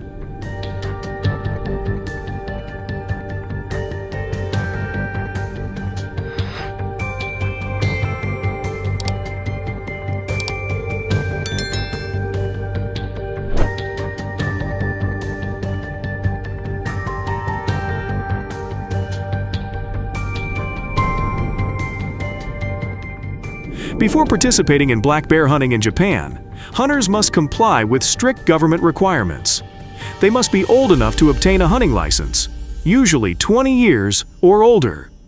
The bear hunting season typically runs from spring to summer, from April to September, when black bears are most active and in their breeding season.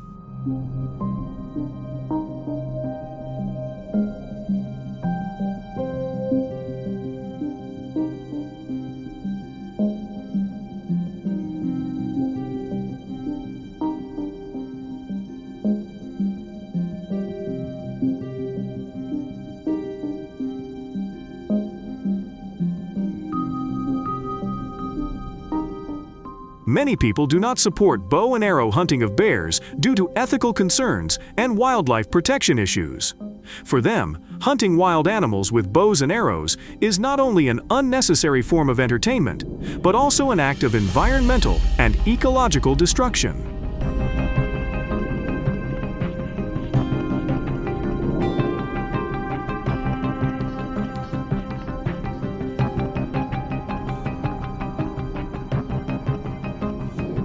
After successfully hunting black bears, the Japanese government and people have sustainably utilized bear fur to produce high-value commercial products, such as sweaters, mattresses, and household items. This not only helps revitalize the local economy, but also stimulates the traditional craft processing industry.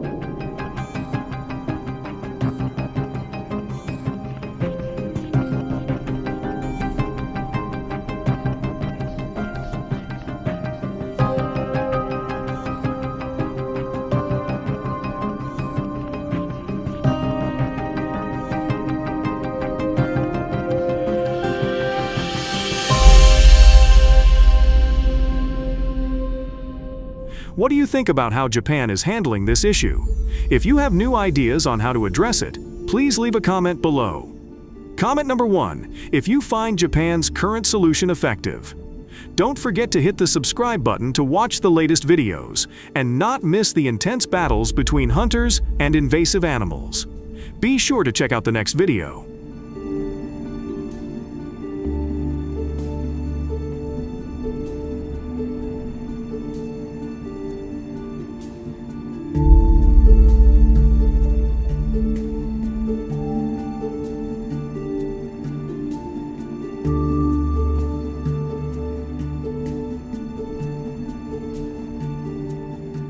At the CSI Wildlife Research Institute in Australia, hundreds of foxes have escaped from the laboratory due to their rapid adaptation and strong reproductive abilities. The number of foxes in the population is increasing rapidly each year.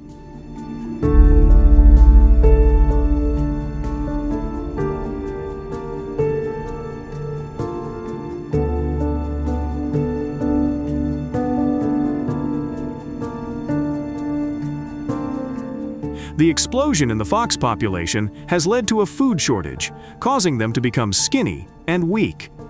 After many days of starvation, they have breached fences and entered residential areas, competing with cats for food.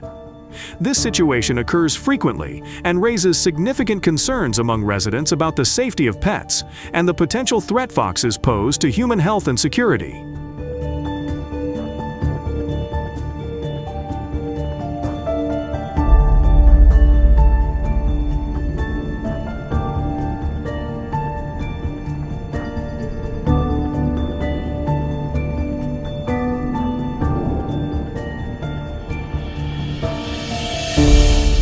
In addition, the foul smell from meat processing areas also attracts the attention of this invasive species, causing them to invade farms and eat large amounts of chicken meat.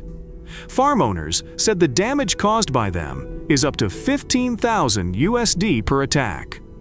Local agencies are calling for ways to solve this problem to protect the community and ensure ecological balance.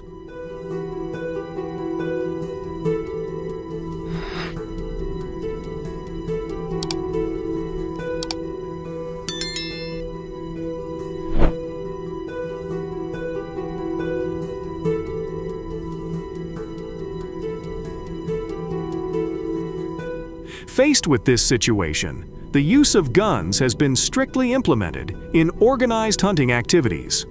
Hunters will do it at night. This is a great experience for adventurous hunters.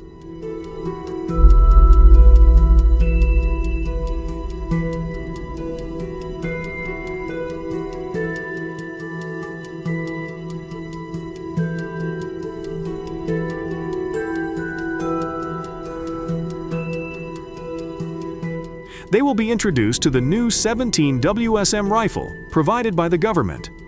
This tool is equipped with night vision binoculars, which increases the hunter's shooting range. The hunting license stipulates that hunting is not allowed near residential areas, so hunters have to travel hundreds of miles to hunt foxes.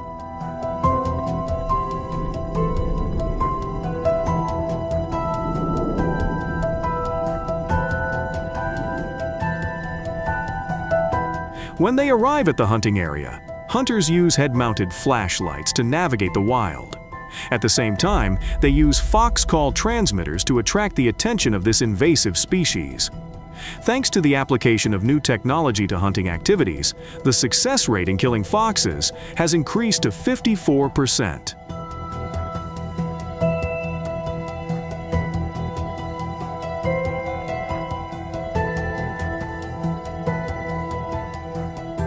Hunting foxes with red lights has many important effects that improve the hunter's performance and safety.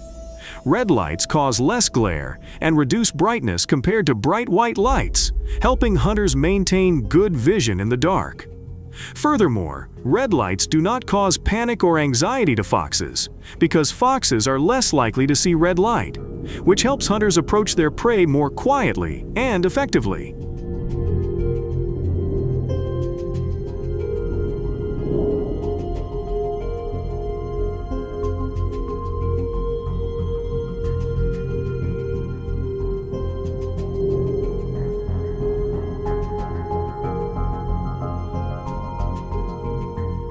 The hunter used binoculars at night to observe and detect a fox moving near the hunting area, and informed his teammates. The first shot was made, and then 3 foxes were taken down one after another. In this adventurous hunt, the support of teammates helped them stay safe. Each hunt can help the hunter improve his experience and understanding of fox behavior.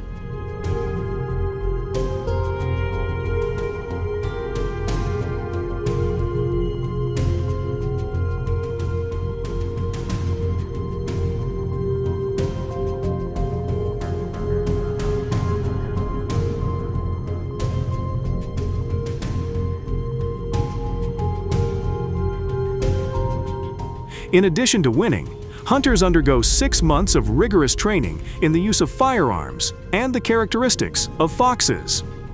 If hunters do not complete the training to receive a hunting license, they will not be allowed to participate in fox handling, as it is the responsibility of Australian farmers to ensure the safety of participants and their teammates.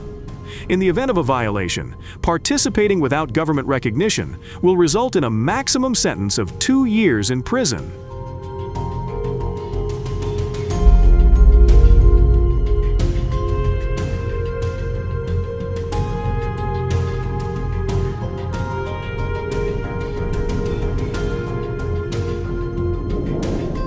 good weather conditions and no rain make it easy for hunters to observe and spot prey from a distance. Hunters can spot foxes from a distance of 700 meters thanks to favorable weather conditions. However, when it rains, hunting foxes becomes much more difficult. Rain not only reduces visibility, but also wets the surroundings, making it difficult to move and creating loud noises that make foxes more alert.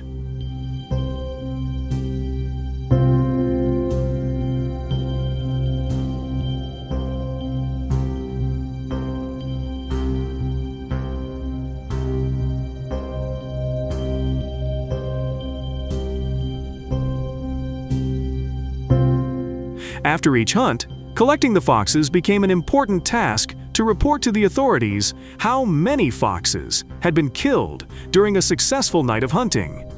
Hunters took down 27 foxes over 900 acres in 9 hours. After being killed, the foxes were collected and placed in piles.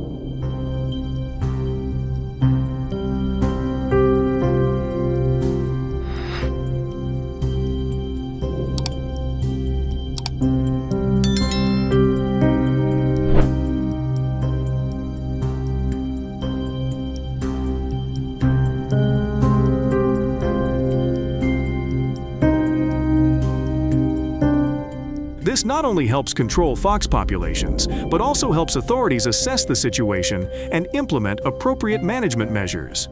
The Australian government has promoted education classes to raise public awareness of fox hunting. These classes not only highlight the dangers posed by foxes, but also help communities that do not support hunting to better understand its importance. These education programs have broadened the community's perspective and increased their empathy for protecting their habitat.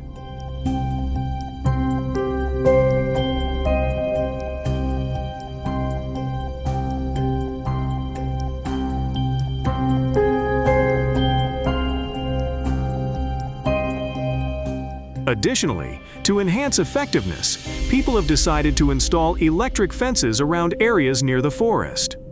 This method makes foxes uncomfortable when they come into contact with the fences. It aims to protect public safety and prevent potential conflicts between humans and wildlife. The electric fences are specially designed with a low voltage that is not harmful to humans or animals. However, residents need to check the fences regularly to ensure they operate effectively, at least once a month.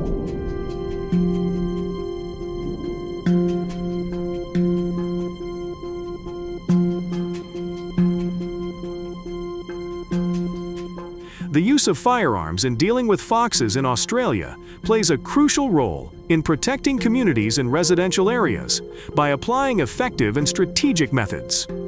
What do you think about this issue? Please leave a comment below. Comment number 1 if you support Australians in effectively controlling foxes. Share this content publicly to help ensure the health and safety of your family. Don't miss the next video to see how these solutions have impacted efforts to prevent the growth of invasive species populations.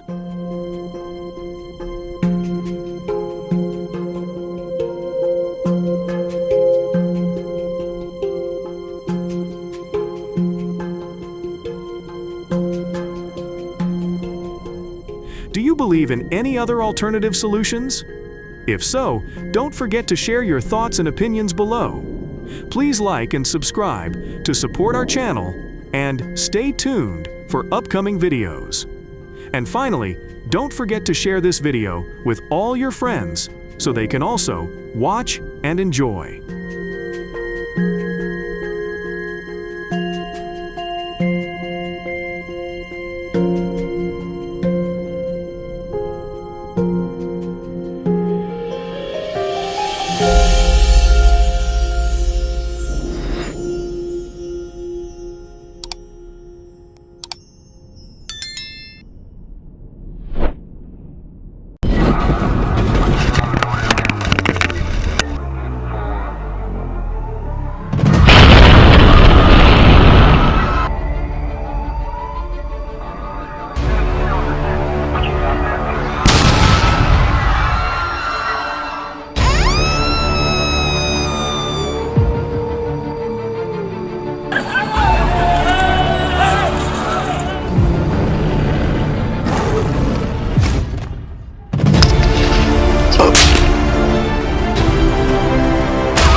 Do it again.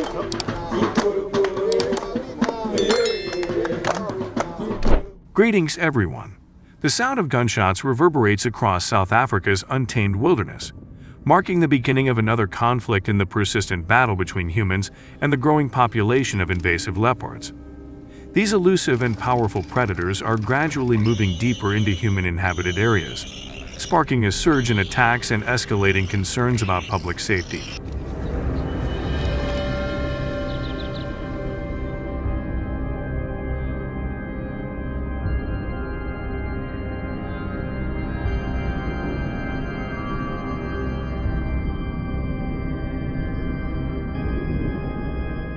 How do South African hunters tackle the challenge of managing thousands of invasive leopards armed only with rifles? Are you ready to dive into this fascinating exploration? Come along with us on this journey, and be sure to subscribe to our channel as we work towards reaching 100K subscribers. Your support truly means everything to us.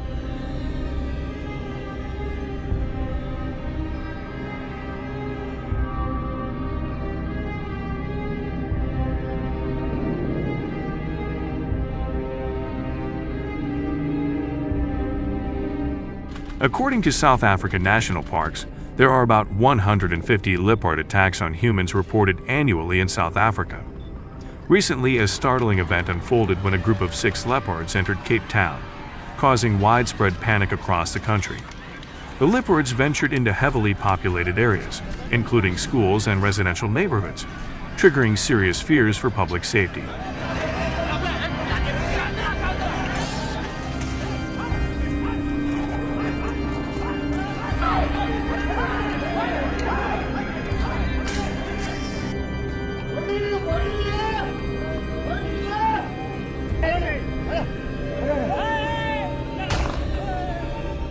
In response, local residents and authorities quickly mobilized a coordinated effort to track down the leopards. Despite their best efforts, the results were devastating. The attack left 8 people with serious injuries, and tragically, 1 person lost their life due to severe wounds.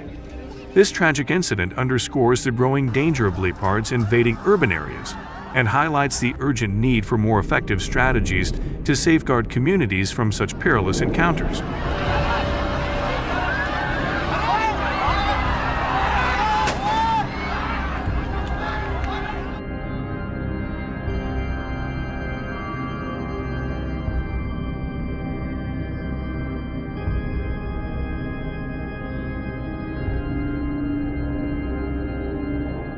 To protect the nation's peaceful communities from leopard invasions, hunters have teamed up with critical agencies, such as the National Parks and Wildlife Service and the Wildlife Conservation Agency.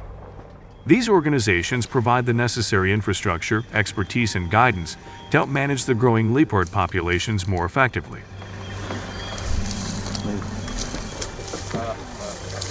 I don't know. I'm so sorry. No problem. Oh my God.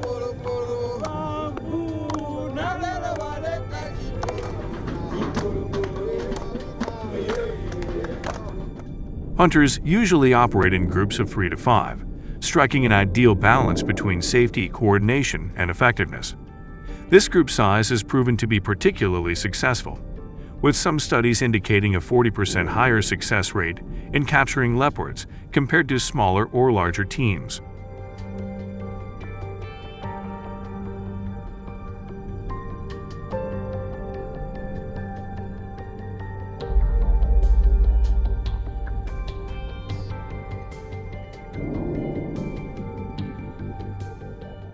Have you ever wondered what's involved in hunting one of nature's most elusive and powerful predators? To ensure the hunt is both legal and regulated, hunters must secure specific permits, including a large game hunting license and a special leopard hunting license. These permits, typically issued by the National Parks and Wildlife Service, can range from $500 to $1,500, depending on the region and the particular requirements.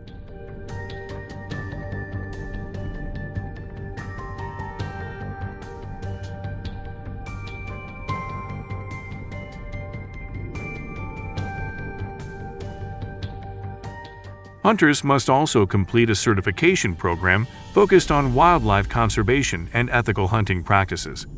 In 2023, more than 1,200 permits were issued across various regions, highlighting the strict legal framework in place to regulate leopard hunting and ensure responsible practices.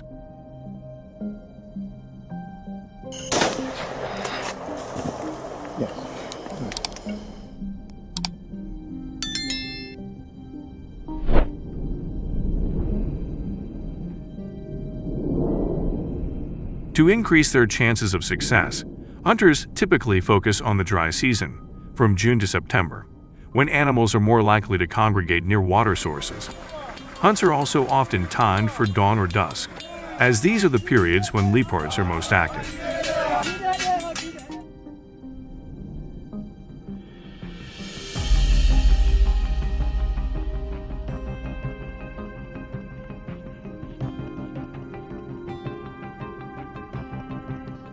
Have you ever wondered how the collaboration between hunters and conservation facilities helps reduce the risks leopards pose to local communities? The joint efforts of hunters and conservation agencies have made a significant impact, greatly reducing the threat of leopards in these areas. In regions where these efforts are concentrated, incidents involving leopards, such as attacks on livestock, have dropped by about 50% over the past 5 years.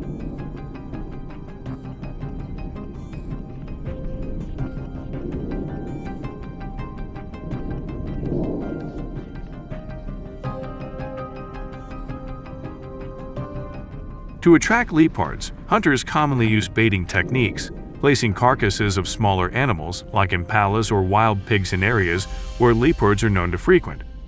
These baits are often suspended from high branches to mimic natural hunting conditions, encouraging leopards to venture out of hiding. The scent of the bait, combined with its strategic placement within the leopard's territory, plays a crucial role in drawing the predator into an ideal position for the hunt.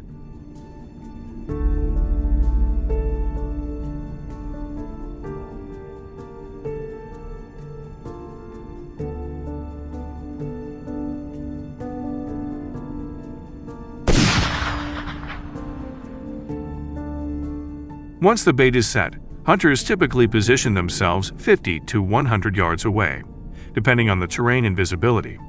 Patience and silence are essential as they wait for the leopard to approach.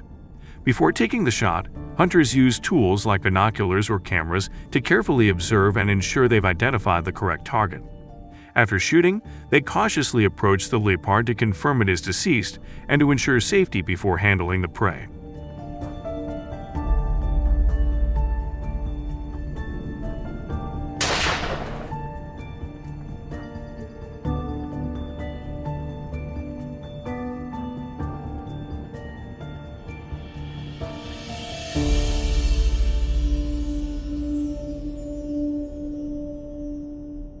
If the leopard shows any signs of life after the initial shot, the hunter is prepared to take a follow-up shot to ensure the animal is fully incapacitated.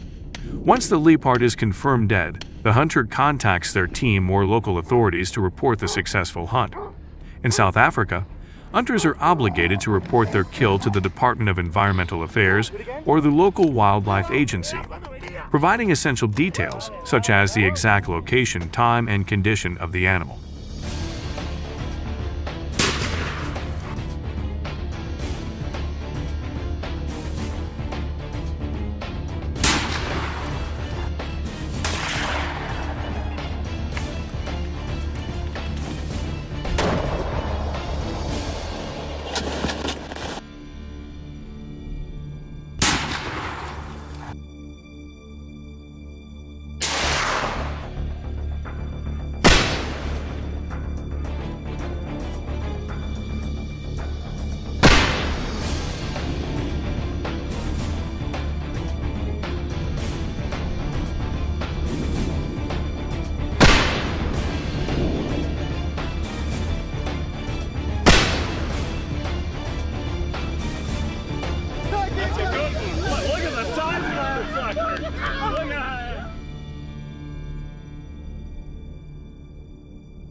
Additionally, hunters are required to adhere to strict regulations, which allow for the hunting of only 2 to 4 leopards per season, This limitation is designed to safeguard the leopard population and prevent overhunting.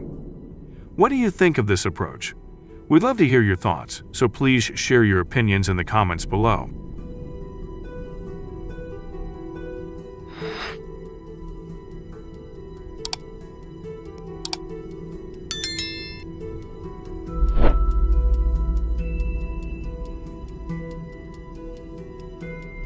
Helicopter hunting has emerged as an effective strategy for managing wolf populations in Texas, offering key advantages such as enhanced visibility and mobility.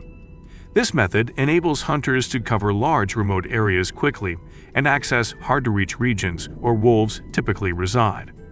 It also minimizes disruption to the natural environment, an important consideration given the state's expansive and rugged terrain.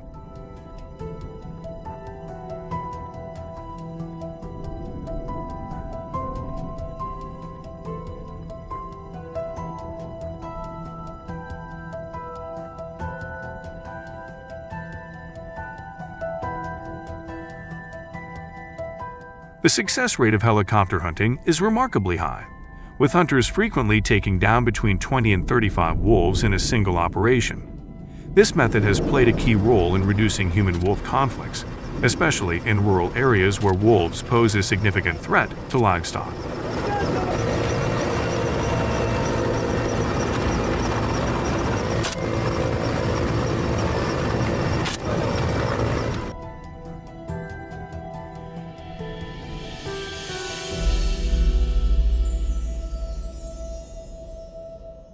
Texas farmers have seen a 21% reduction in wolf-related losses, thanks to helicopter hunting and effective wolf population management.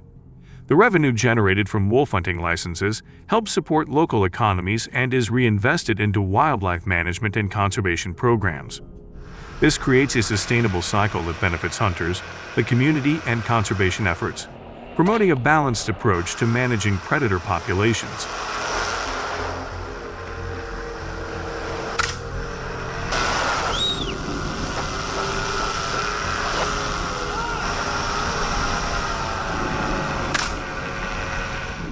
Despite its benefits, helicopter hunting carries inherent risks. On May 4, 2024, a serious incident in Collin, Texas, highlighted these dangers. During a wolf hunt, the helicopter suffered a mechanical failure and began shaking violently. Both the hunter and the pilot worked tirelessly to regain control, but the event raised new safety concerns about using helicopters in hunting operations.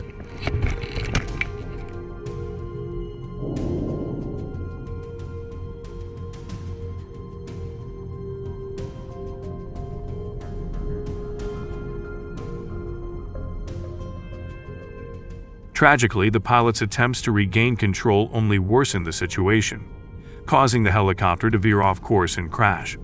Upon impact, the helicopter exploded, claiming the lives of both the hunter and the pilot. This heartbreaking incident sent shockwaves through the local community, highlighting the significant risks associated with helicopter hunting. Do you agree with this method?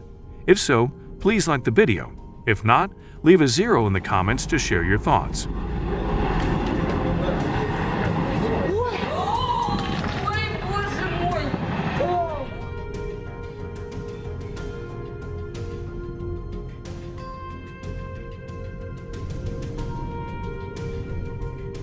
To prioritize community safety and improve public protection, many hunters in Texas are increasingly reverting to traditional methods, particularly using rifles for wolf hunting.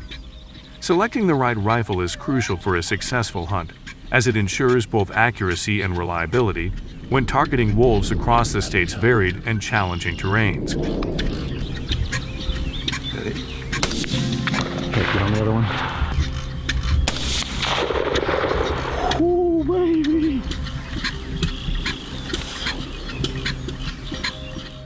Hunters often choose rifles like the AW213 Remington, with an effective range of up to 300 yards, and the S22-250 Remington, known for their excellent balance of range, power, and accuracy. These calibers are crucial for ensuring a humane takedown, minimizing the risk of non-lethal injuries, an important ethical consideration. However, successful wolf hunting in Texas goes beyond selecting the right rifle and ammunition. It also depends on factors like strategic planning, understanding wolf behavior, and following strict safety protocols, all of which are essential for a safe and effective hunt.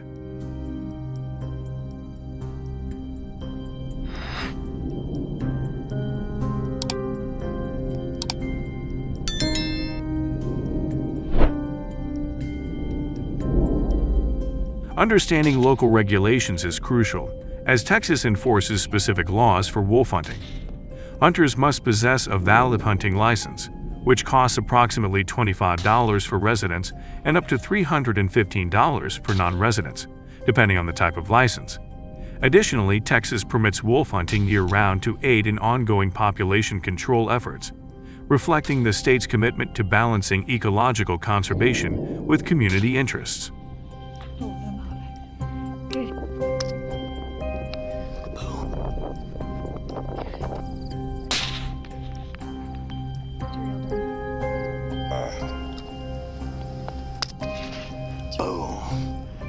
However, hunters must adhere to several restrictions, such as avoiding hunting on public roads and maintaining a safe distance from occupied buildings. Following these regulations not only ensures hunters stay within the legal framework, but also upholds ethical hunting practices. This is essential for maintaining public trust and support for wildlife management efforts, ensuring that hunting activities are conducted responsibly and safely.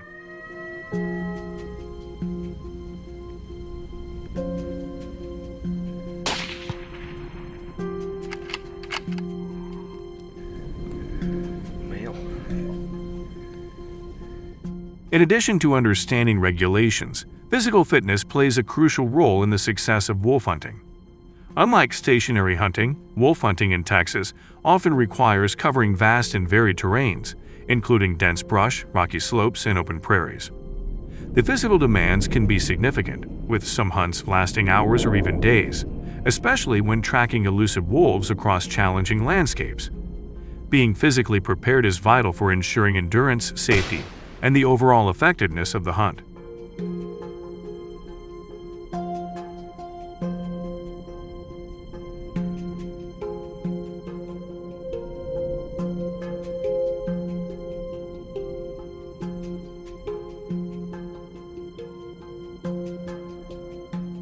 Hunters must be prepared to endure extreme conditions, ranging from the scorching summer heat, which can exceed 100 degrees Fahrenheit, to the biting cold winds of winter. Maintaining physical stamina in these harsh environments is crucial, as fatigue can impair judgment and shooting accuracy, significantly reducing the chances of a successful hunt.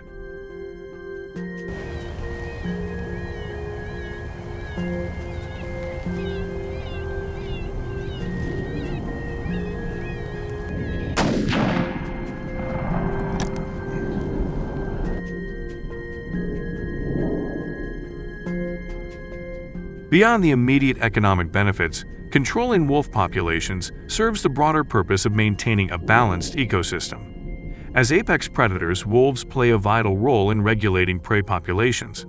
Without proper population control, wolves can overhunt, leading to disruptions in the local ecological balance. By managing wolf numbers, hunters help preserve this balance, ensuring that other animal populations remain healthy and stable.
This approach is crucial for preserving the biodiversity of Texas's diverse habitats, from the lush pine forests of East Texas to the arid deserts of the West, where each ecosystem relies on stability to thrive.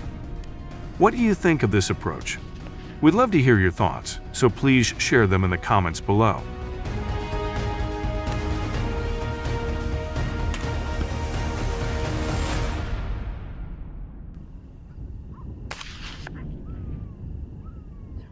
Red foxes are widespread across the United States, with an estimated total population of 1.2 million. In states such as Iowa and Pennsylvania, their numbers are increasing significantly due to ideal habitat conditions, including abundant food sources and minimal forest cover that suit their ecological needs.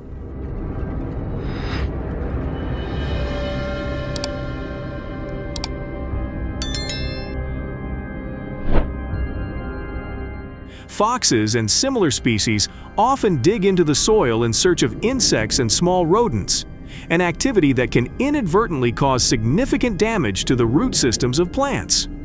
This disruption not only reduces the stability of the soil, but also damages the roots, reducing their ability to absorb nutrients and water.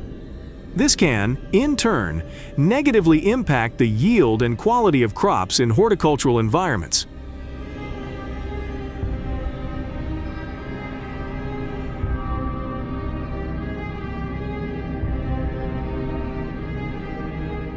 A free-range poultry farm has been facing repeated losses due to red fox attacks. Frequent fox intrusion into poultry areas is a major challenge, requiring timely intervention to protect agricultural resources and ensure the livelihoods of workers.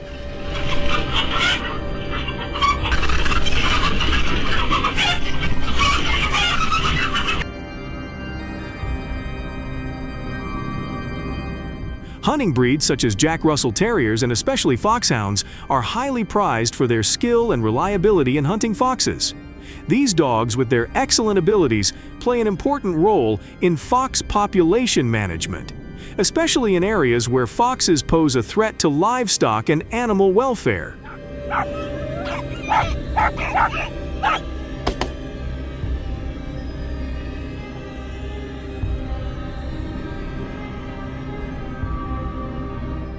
The use of foxhounds not only preserves the value of traditional hunting methods, but also represents a flexible adaptation to the needs of modern wildlife management. These dogs undergo meticulous training from a young age, mastering commands and exercising their natural hunting instincts in the field. They become tireless fighters, proficient in tracking and chasing foxes. Working in teams, they cover large areas efficiently and quickly drive foxes out of their hiding places.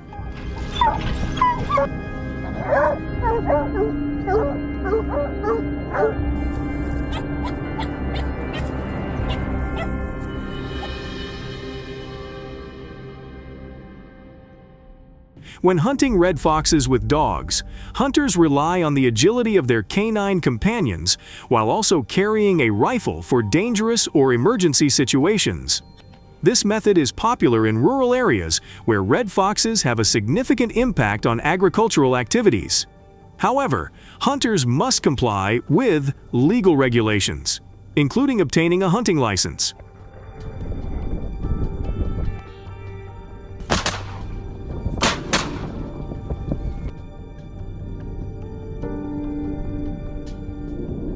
Hunting dogs are important in wildlife management because of their ability to navigate difficult terrain such as thickets and swamps, which are often inaccessible to humans.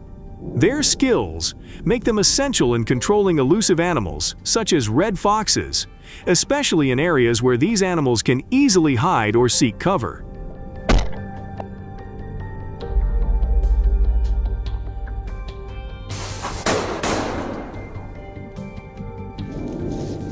However, using dogs in wildlife management requires highly skilled handlers and well-trained hounds. This method is not only expensive, but also time-consuming.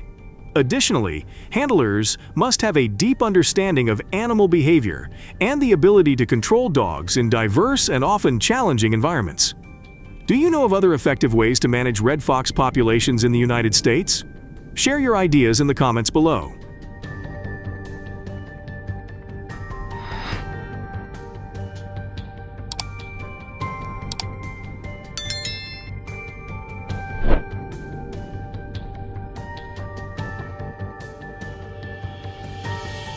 Welcome to our farm documentary, where we explore the complex relationship between Iowa's vast cornfields and the local deer population. Iowa's 16.7 million acres of corn cover about 30% of the state. Iowa's abundant food resources combined with its temperate climate create an ideal environment for deer to thrive. As a result, deer populations have skyrocketed, creating both opportunities and challenges for farmers in the ecosystem. Let's explore these complex dynamics and their impacts.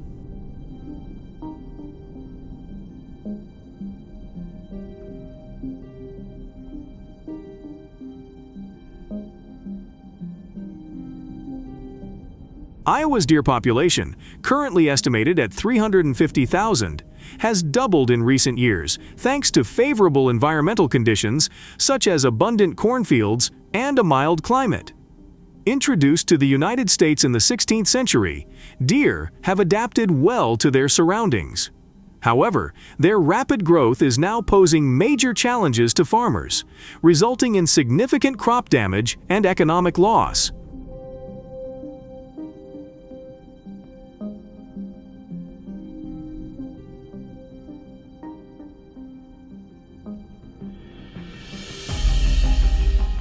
As herbivores, deer pose a significant threat to crops by eating corn plants, trampling seedlings, and contaminating fields with their feces and urine. These actions result in reduced crop yields and soil pollution, causing an estimated $250 million in economic losses annually and affecting approximately 2 million acres of agricultural land.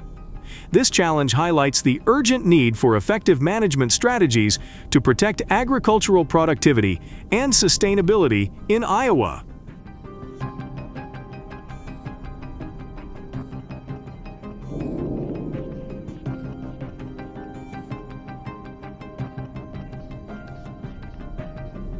Hunting season in Iowa runs from October to November, a time carefully chosen to manage the state's deer population.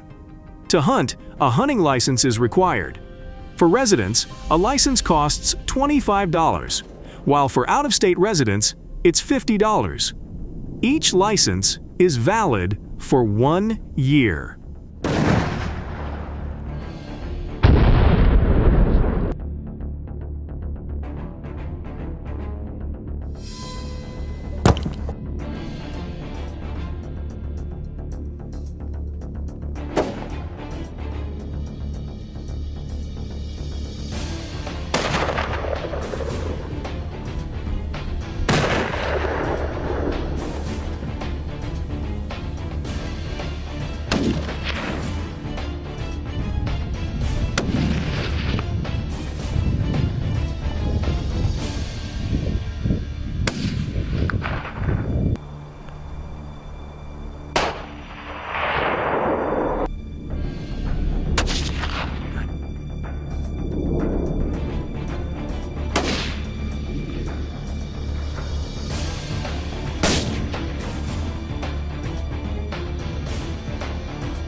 One of the most effective techniques for hunting deer is to bow hunt from tree stands. This method not only provides a better view, but also ensures safety from deer attacks. Using high-quality bows from reputable brands such as Hoyt, Matthews, and Bear, hunters can make accurate shots from these elevated positions, minimizing the chance of being spotted by deer.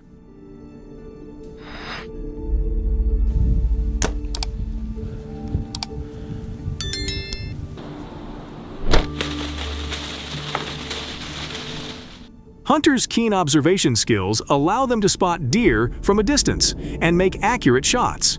In addition, proficiency in safe use of bows and arrows is essential to prevent accidents and ensure a successful hunt.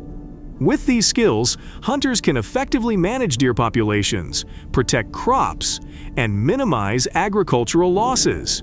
If you support this method of deer population management, leave a 1. If you do not support it, leave a 0. Thank you for sharing your opinion.